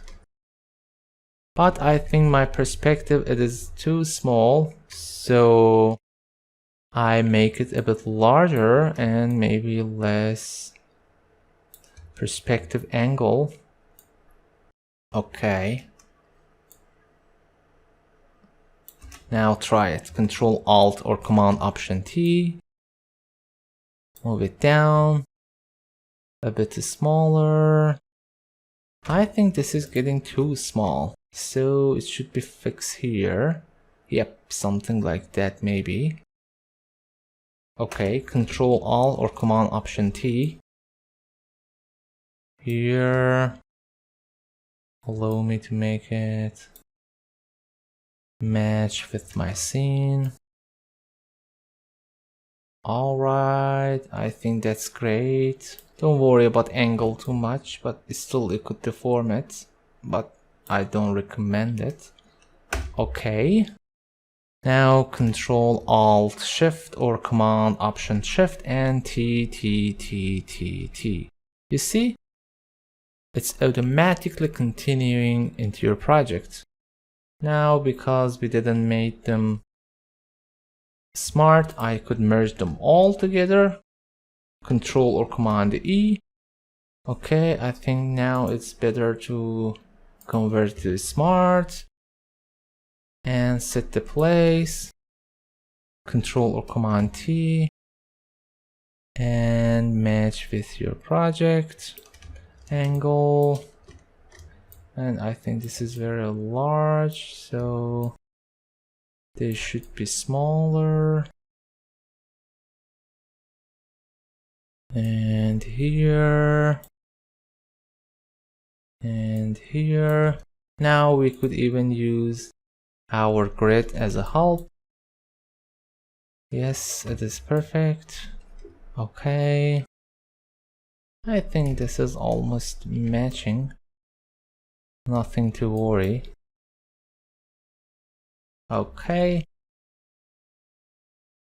Now I think, should be move it a bit up. Okay. And adjust the colors and lights. Control or Command U. Desaturate a bit. I could shift the color to maybe a bit bluish, or just use curves. Control or Command M. Make it overall darker, much more darker. Okay. We need much less red values, much less green values, and increase the blue values, not too much. And again, I will make it darker and Control U, desaturate it. And I think maybe exposure help us here to match with our project. Okay. Maybe with gamma. Depends on you how much you wanna make it dark. Maybe a bit blue tint will help. So I create solid color. It's same color, it is fine. Hold on the Alt option and click. And find something like maybe overlay this time.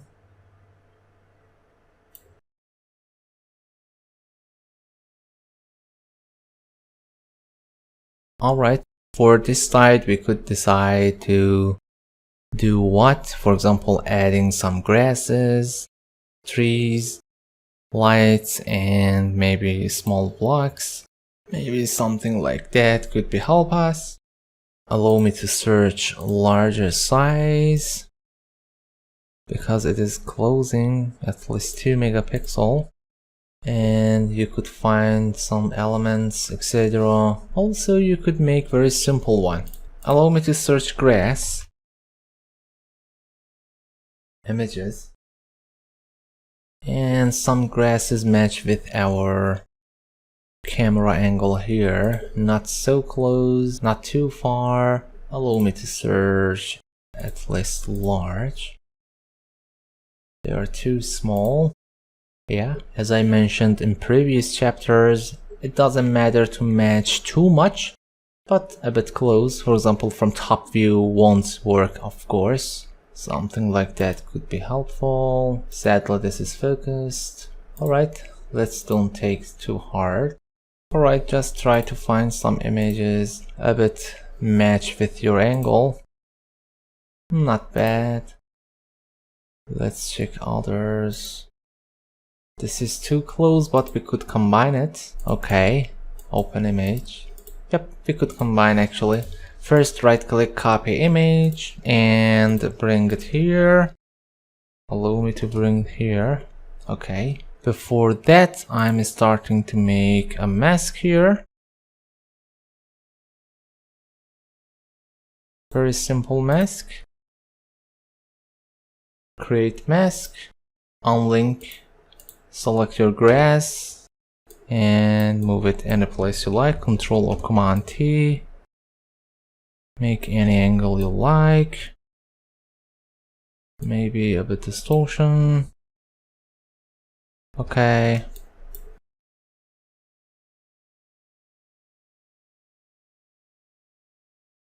Also, I could copy other one. Right click, copy. Paste it. Hold on the Alt or Option key and drag to make similar mask. Control or Command T. Okay. And maybe not bad to remove some part of that to match. Not soft brush, maybe with some noisy eraser. Oops. I need eraser for that. Sadly, they are just brush. I could use on mask. It's okay. I want to use it as a mask. Okay. Just match a bit and I could decrease opacity to blend.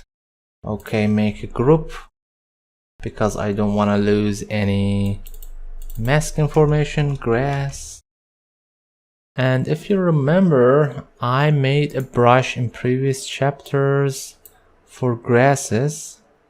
Here I make a mask.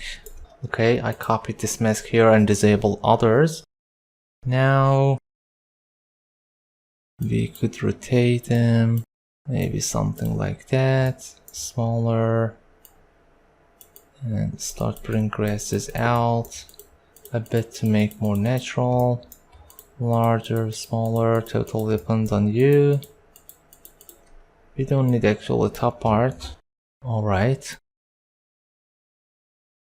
And okay, I think this layer have to be raised a bit. It is too visible for that. Alright, allow me to add some adjustments. First of all, curves, and make it darker.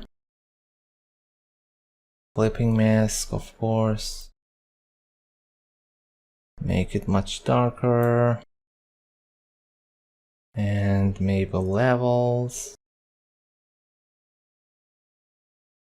We don't need this much light in here.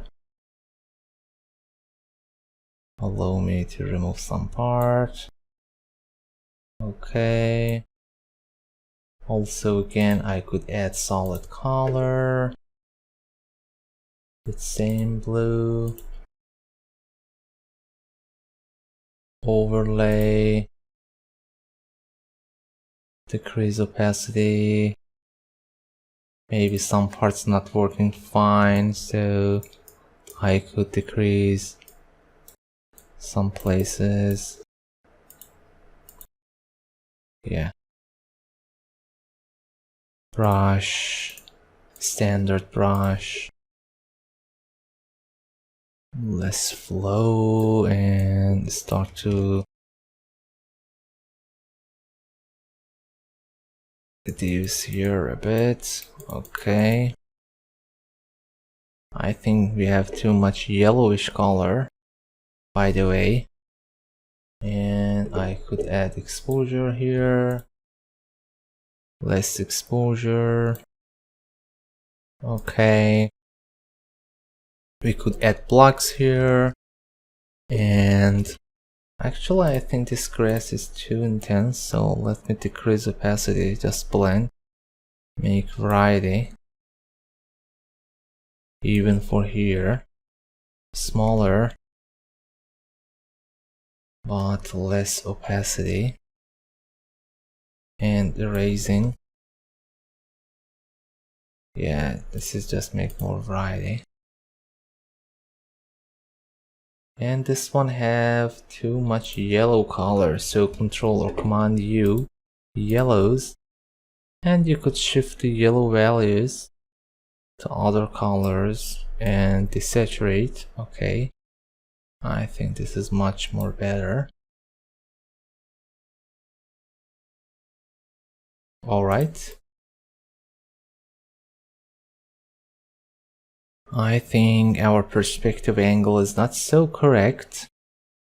So allow me to choose the brush, latest brush here with this angle.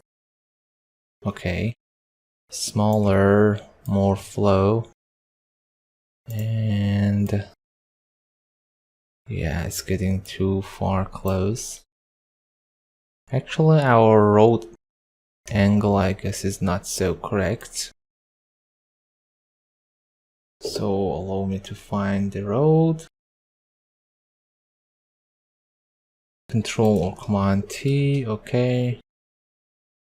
And bring it this side, maybe it is better. Okay. Control or Command T, bring it a bit up. Still the angle is not so correct. Okay. Now I could remove these parts from this angle. Okay, getting better. Still I'm not happy with the road angle. Yeah, this should be better. Okay. Also for grasses, maybe we could move our grasses a bit up. No, because of mask, we have to add something like that. Allow me to match the angle more accurately. Okay. Oops. White color. And yeah.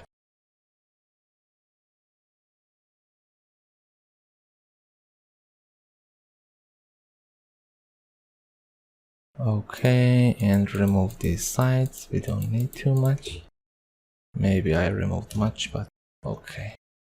Now we could add trees. You could search and find any type of trees you like. Allow me to go pngx.com, tree, and find some street trees.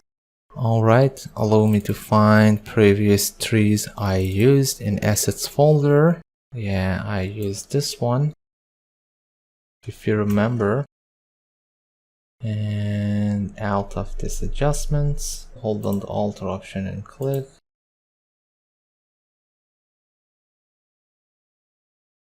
Alright, I think better to make group again for grass. Control or Command G, grass adjusted. And for this tree, I could start add. Allow me to check this angle. No, this is better. Maybe something like that for this angle. Or I will make them smaller and add another plants later on. Okay. For here, maybe we could add here. And create mask. Brush, black color. Again, that same brush. Okay, allow me to set. And start removing for simulating grasses on that.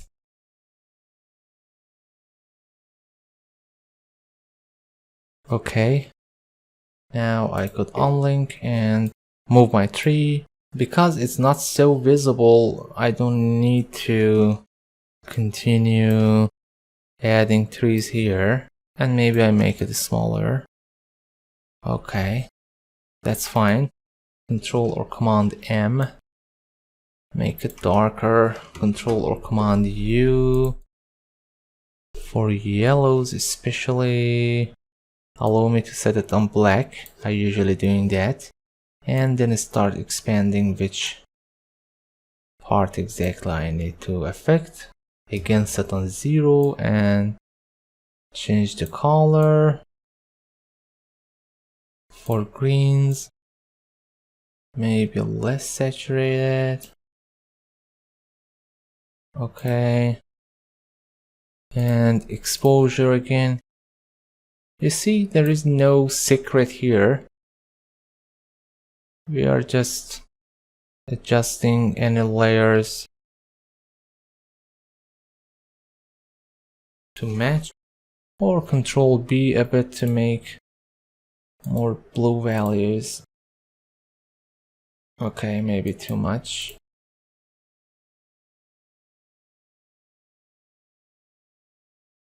Okay, we could find some trees to add, maybe something like that. Allow me to check quality and matching. Could be fine.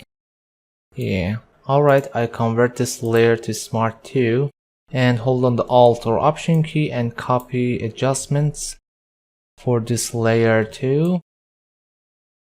See, it is getting similar results. Yep, it is getting closer. Okay. Maybe much smaller. Allow me to detect which regions we have. Something maybe like that. Okay. I could even bring it down as a bush. Maybe. And Control M, make it darker. For blue values, less green, more blue to match a bit. Okay, I think that's fine. Even I could duplicate it. I know it is not so visible, but I could bring it down. First of all, below this layer and other position, maybe here to make some depth. Okay. And this blends even could be here.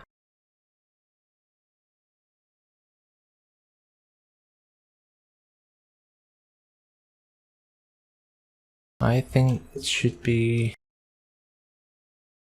get more darker. Okay, something like that. It is fine. We could decide the place of this plant actually.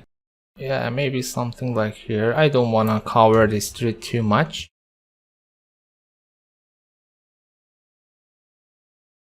In this video, let's complete our asphalts in the road. So this is my current layer of asphalt of the road. I duplicate the layer and I decided to fill these regions too. So press Ctrl or Command T. Okay. And move it up.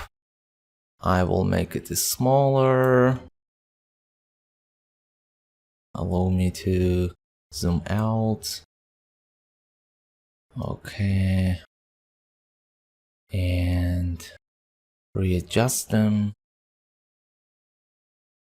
We have guide as a grid, but I think it is nothing hard to solve here. Just simply try to fill out left of the ground here. Dimension perspective not so important, it is nothing to be visible. Okay, and maybe something like that, it is fine.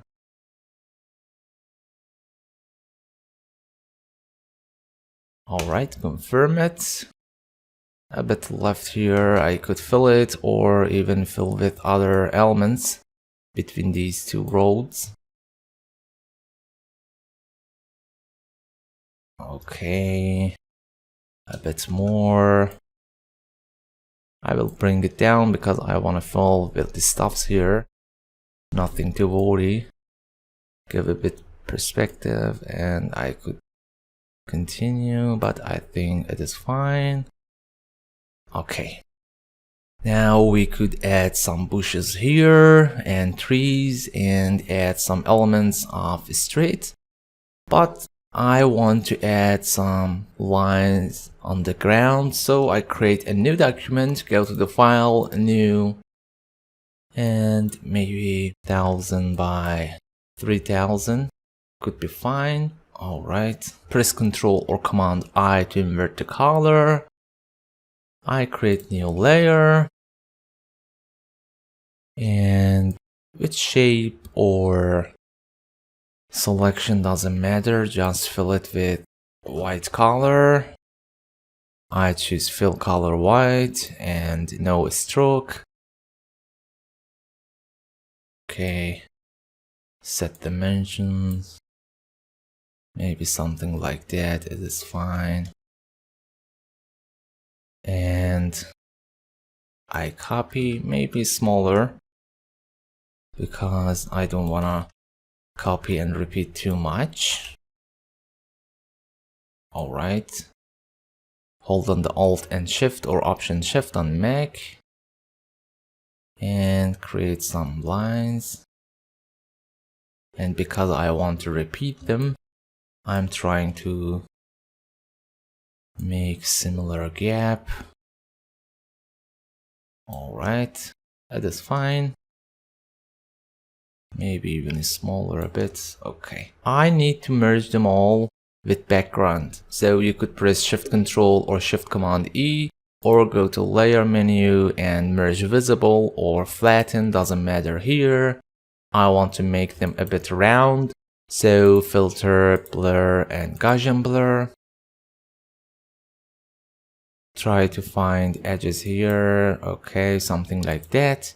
And image adjustment levels, and increase contrast. You see, it's getting rounded. All right. And maybe a bit imperfection. So brush, black color, and something like that could be fine. Allow me to check. Maybe, yeah. Just create some variation, decay of the paints. Again, filter, blur, Gaussian blur, this time less value, something like that could be fine. All right, okay. Now I drag it directly into my project, yes. Allow me to move it up. Okay. Right click and convert it to Smart Object. Control or Command T. Again, you could use guides, but we have lines here, so nothing to worry. Just try to match the points. Don't worry about size for now. I'm just trying to make depth of perspective. All right, it matches fine. Now you could hold on the Alt Shift or Option Shift on Mac and make it smaller and even taller. I think it passed too much. Allow me to expand it a bit. Shift Control, Alt or Shift Command Option. All right. Something like that, it could be fine. And for blending, something for lighten. Okay. And you could decrease a bit opacity to match with your ground.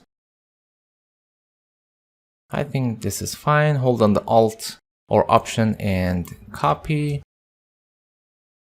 If you need, you could set on normal again, Control or Command T, and match the points here.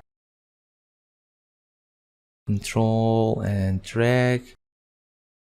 I think it's getting too much. All right. You don't need to go too far, but just something like that.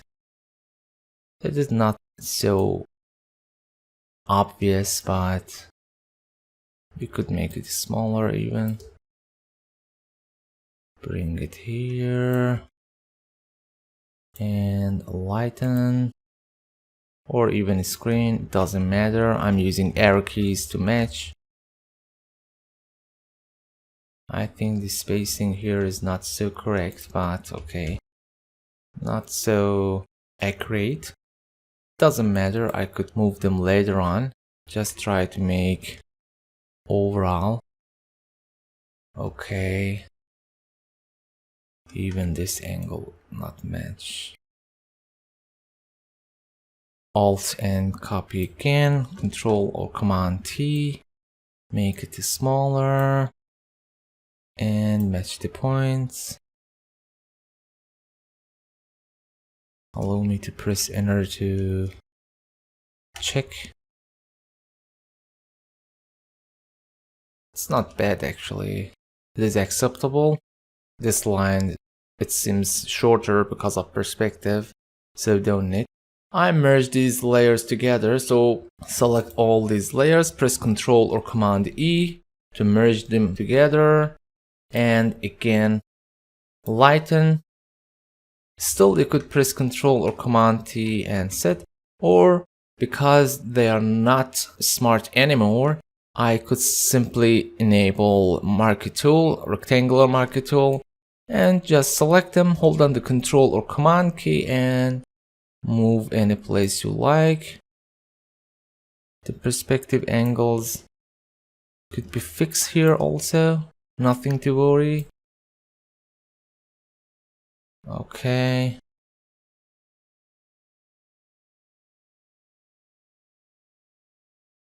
Alright. I think this is too much short. I could even replicate from here, hold on the Control and Alt or Command Option and copy. And Control or Command T, make it smaller. Something like that, I guess it is fine. Here the gap is not so fine, so I could make it a bit shorter, just selecting some parts and delete. Alright. Also, maybe for here, a bit noticeable. Okay. Still, you could blur them out or decrease opacity or add noise. I think add some noise here is not bad. I create new layer, fill with black color, press Alt or Option, delete or backspace, fill with foreground, filter, noise, add noise. Uniform, it is darker. Alright, if I hold on Alt or Option key and click between these two layers, because we blend it, not made mask, it's apply the whole information areas. Here it is very important and useful tip. I double click on empty space area of this layer and the blend F. We was working until now on this layer. Now for on the layer, if I move it to the left, you see what's happened here. We are cutting the dark areas, and I could hold on the Alt or Option key and drag to make it fade, but doesn't matter. As you see now, it's only applied here. It is too intense and too sharp, so filter, blur, Gaussian blur. I blur it out a bit, not too much. Maybe something like that. You could use blending mode still here, something like lighten, darken, overlay, or just simply decrease the opacity to blend, and you see it's kinda have texture bump. Alright, I think it is fine.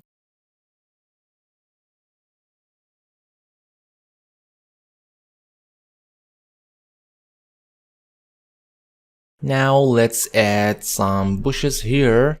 I want to create a simple block here. You could actually make it very simply.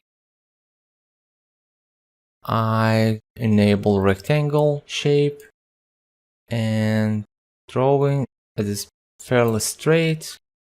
We don't need a stroke with currently white color. Alright. And to creating depth, I rasterize the layer. Right click and select rasterize layer. Alright. I enable rectangular marquee tool. I could select about half or even more, something like that. Doesn't matter.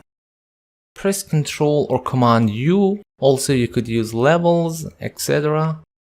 And just make it a bit darker. Not too much because I want to make them more dark. Okay.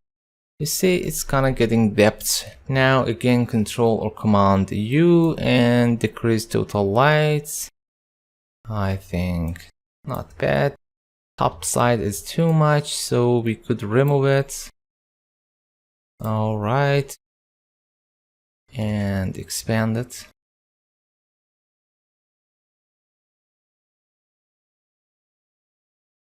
Maybe a bit depth here. Something like that. Also, we have some issues here. We will fix it later. No worries. I think it should get smaller. Alright. And maybe a bit colorize. Use hue saturation or color balance or levels or curves. It doesn't matter. I press Ctrl or Command U, colorize. Going to a bit bluish color. Less saturation. And maybe again darker. Alright. And let's search for some bushes. You could use any of those. The angles are fine. Doesn't matter. I think this is fine. Alright, I download it and bring it here. Not bad actually. The angle, it's a bit different, but it's nothing noticeable in the far. So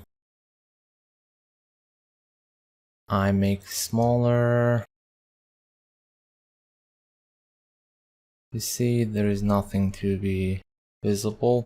I press Ctrl or Command 1 to see 100%.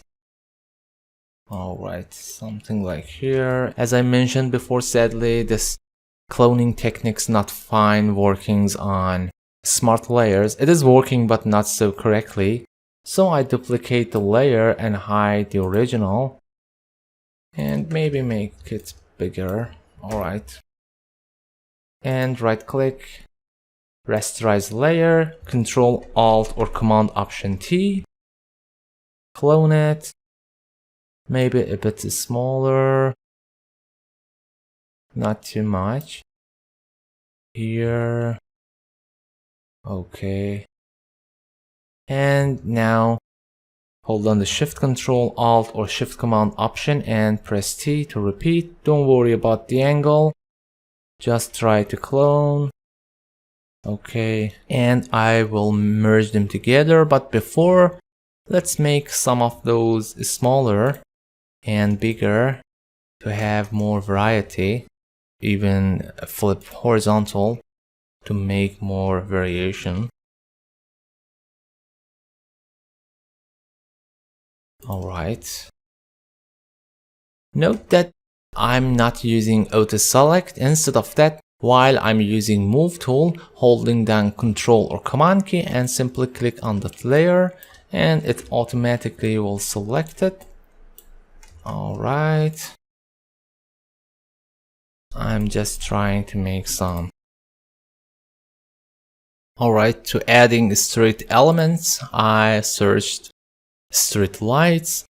You could find any type and pick. You could choose any type you like. Maybe something like that, or this, depends on you.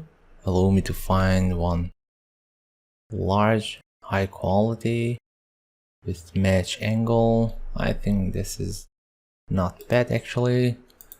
Alright, I download it. The quality is fine. Alright, I download it and bring it into the scene. On the top, angle is not bad, a bit wrong, but it is fine. Control or Command T. And this part of angle is not so correct, so I could move it down behind the blocks, maybe here. Behind the block, maybe here, it is fine. And a bit smaller. Alright. Maybe too large, make it smaller. I could mask them later. For now, just copy. Hold on the Control or Command key and make mask. I think we need a small adjustment here. A bit shift edge inside. A bit feather, a bit contrast. Maybe less feather. Okay. It's getting better. Select a layer, Control or Command M to bring curves. I will make it a bit darker. The edges are too bright, actually. I don't like, so I select the mask, brush, and 100% flow, not too smooth. And click, hold on Shift and click. Alright, maybe something like that is better.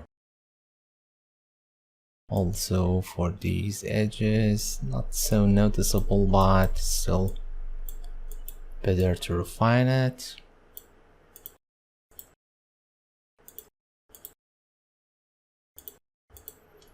Okay, and that's fine.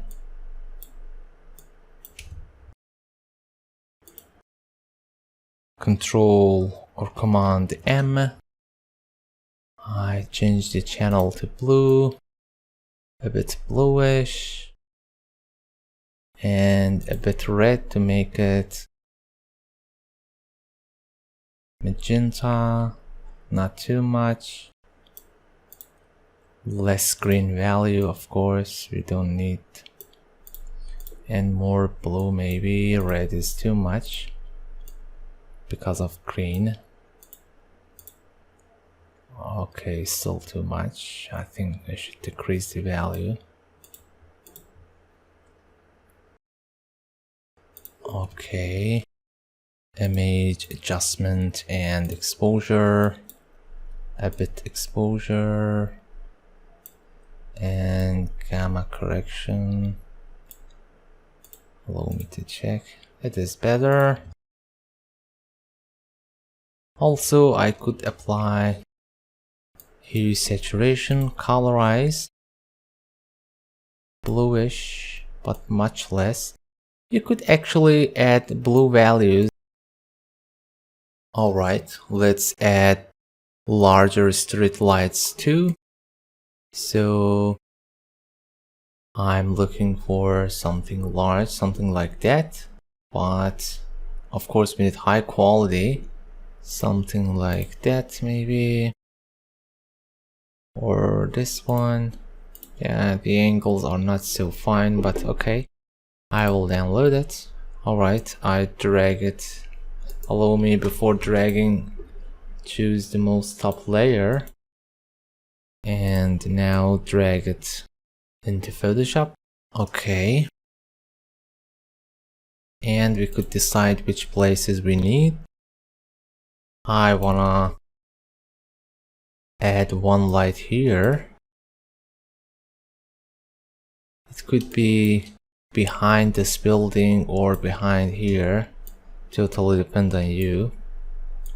And I could even remove first one. I think better to remove first light here because it's nonsense anymore. So I delete it and click this layer, bring it here. Yeah, something like that could be fine. Again, let's adjust a bit light and color.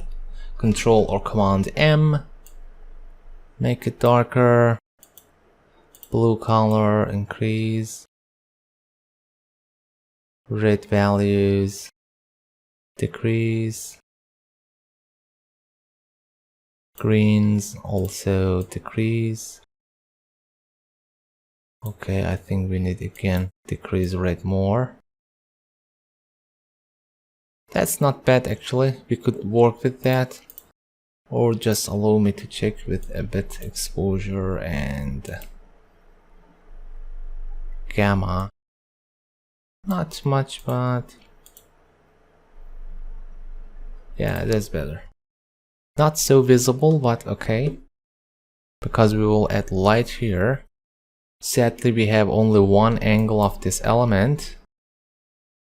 So we have to work with that. I clone it. Select this. And simply make a mask. Hold on the Alt option key and click on the mask to make inverted mask.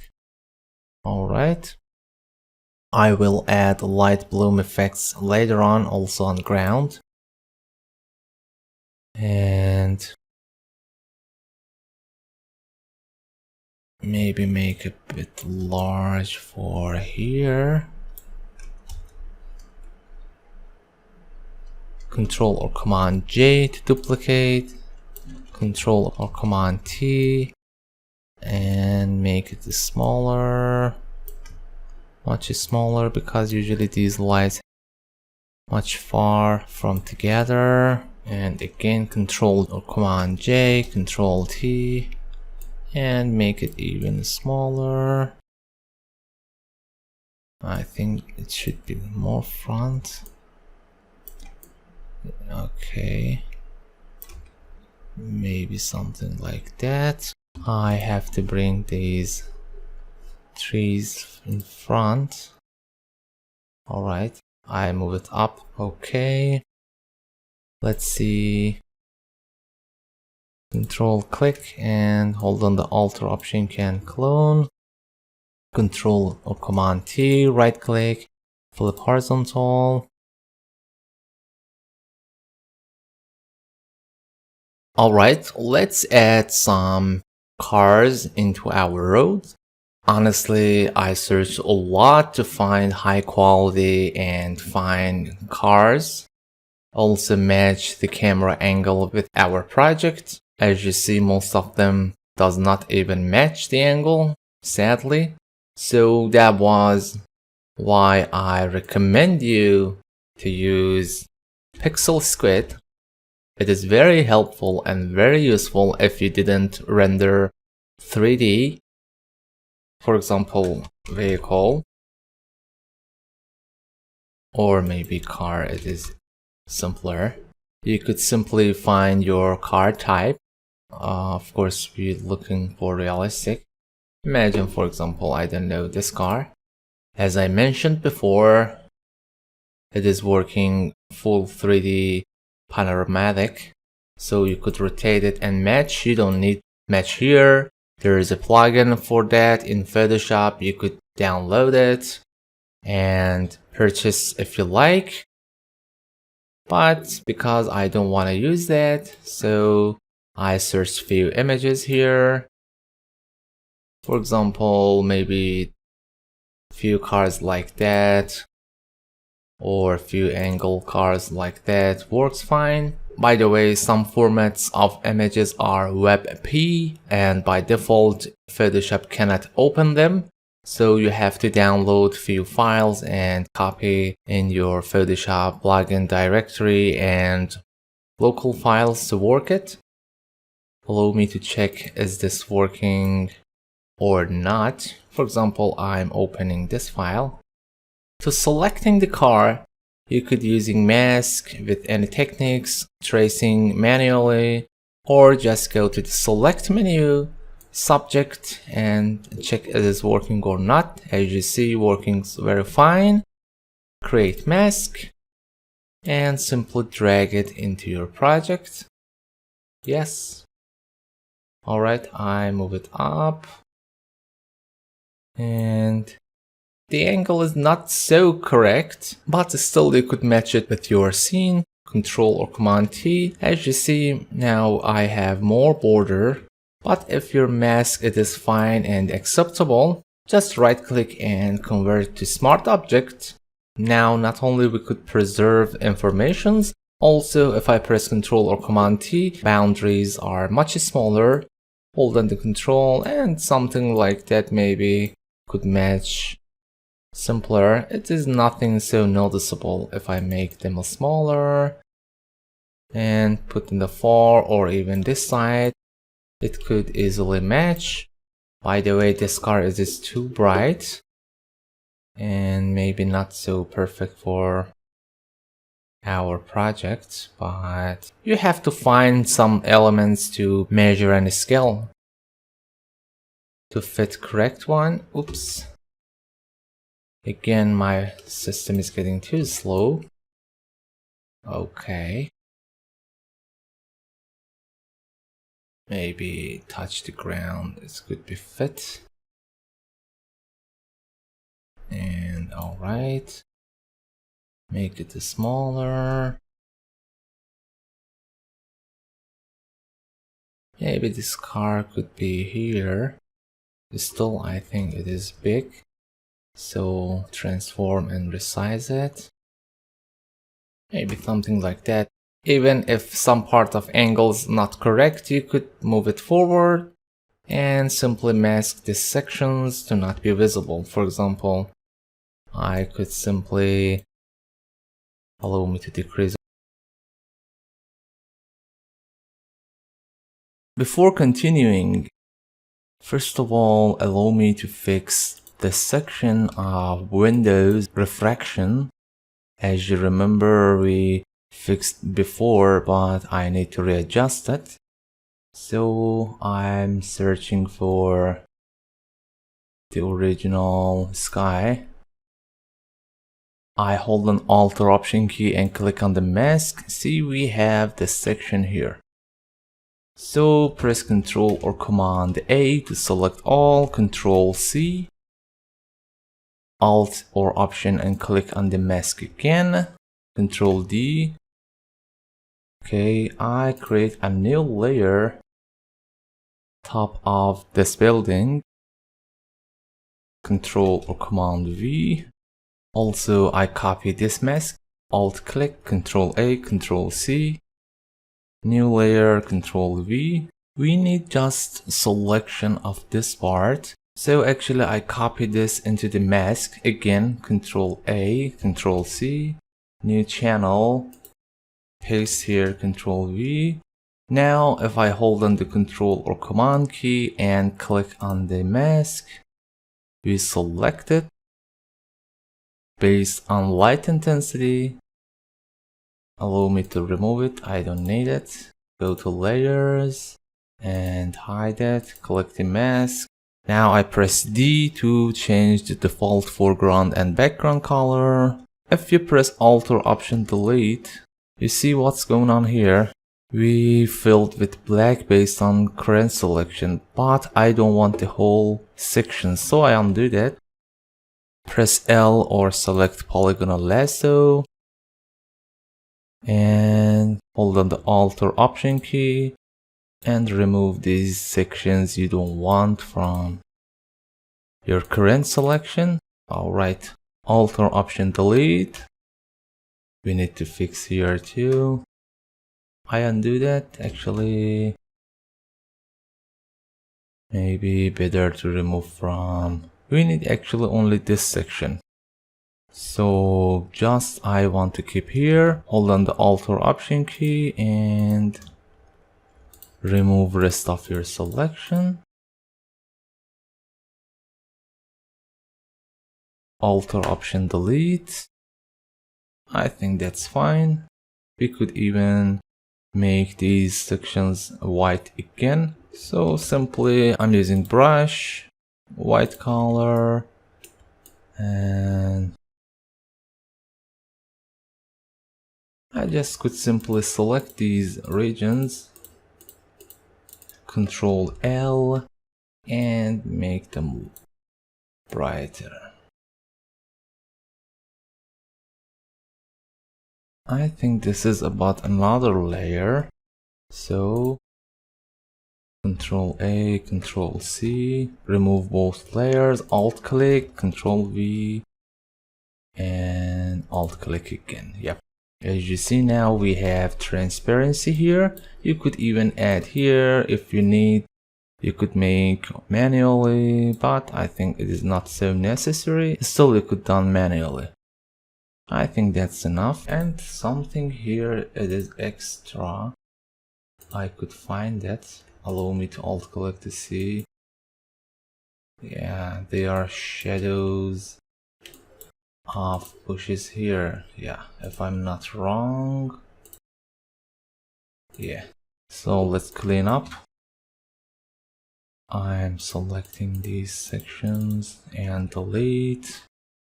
We have still some extra information. Yeah, this is another layer shadow. So let's remove these. Okay, now we cleaned up a bit our project. Here is morning. I don't know you could hear or not, but birds. In this video, we readjust a few buildings, lights and color intensity. I selected this layer here. I just want to mention a quick note. Sometimes you don't need even manually adjust colors and light. In image menu, we have 3 options here, which start with auto tone, auto contrast, and auto color. If select one by one, you see the result, auto tone, or shift control or shift command L. You see, Photoshop perfectly brought the light and color tones to almost original one. Undo that. Sometimes one of those not working on your project, so try other one, auto color, see, and image auto contrast.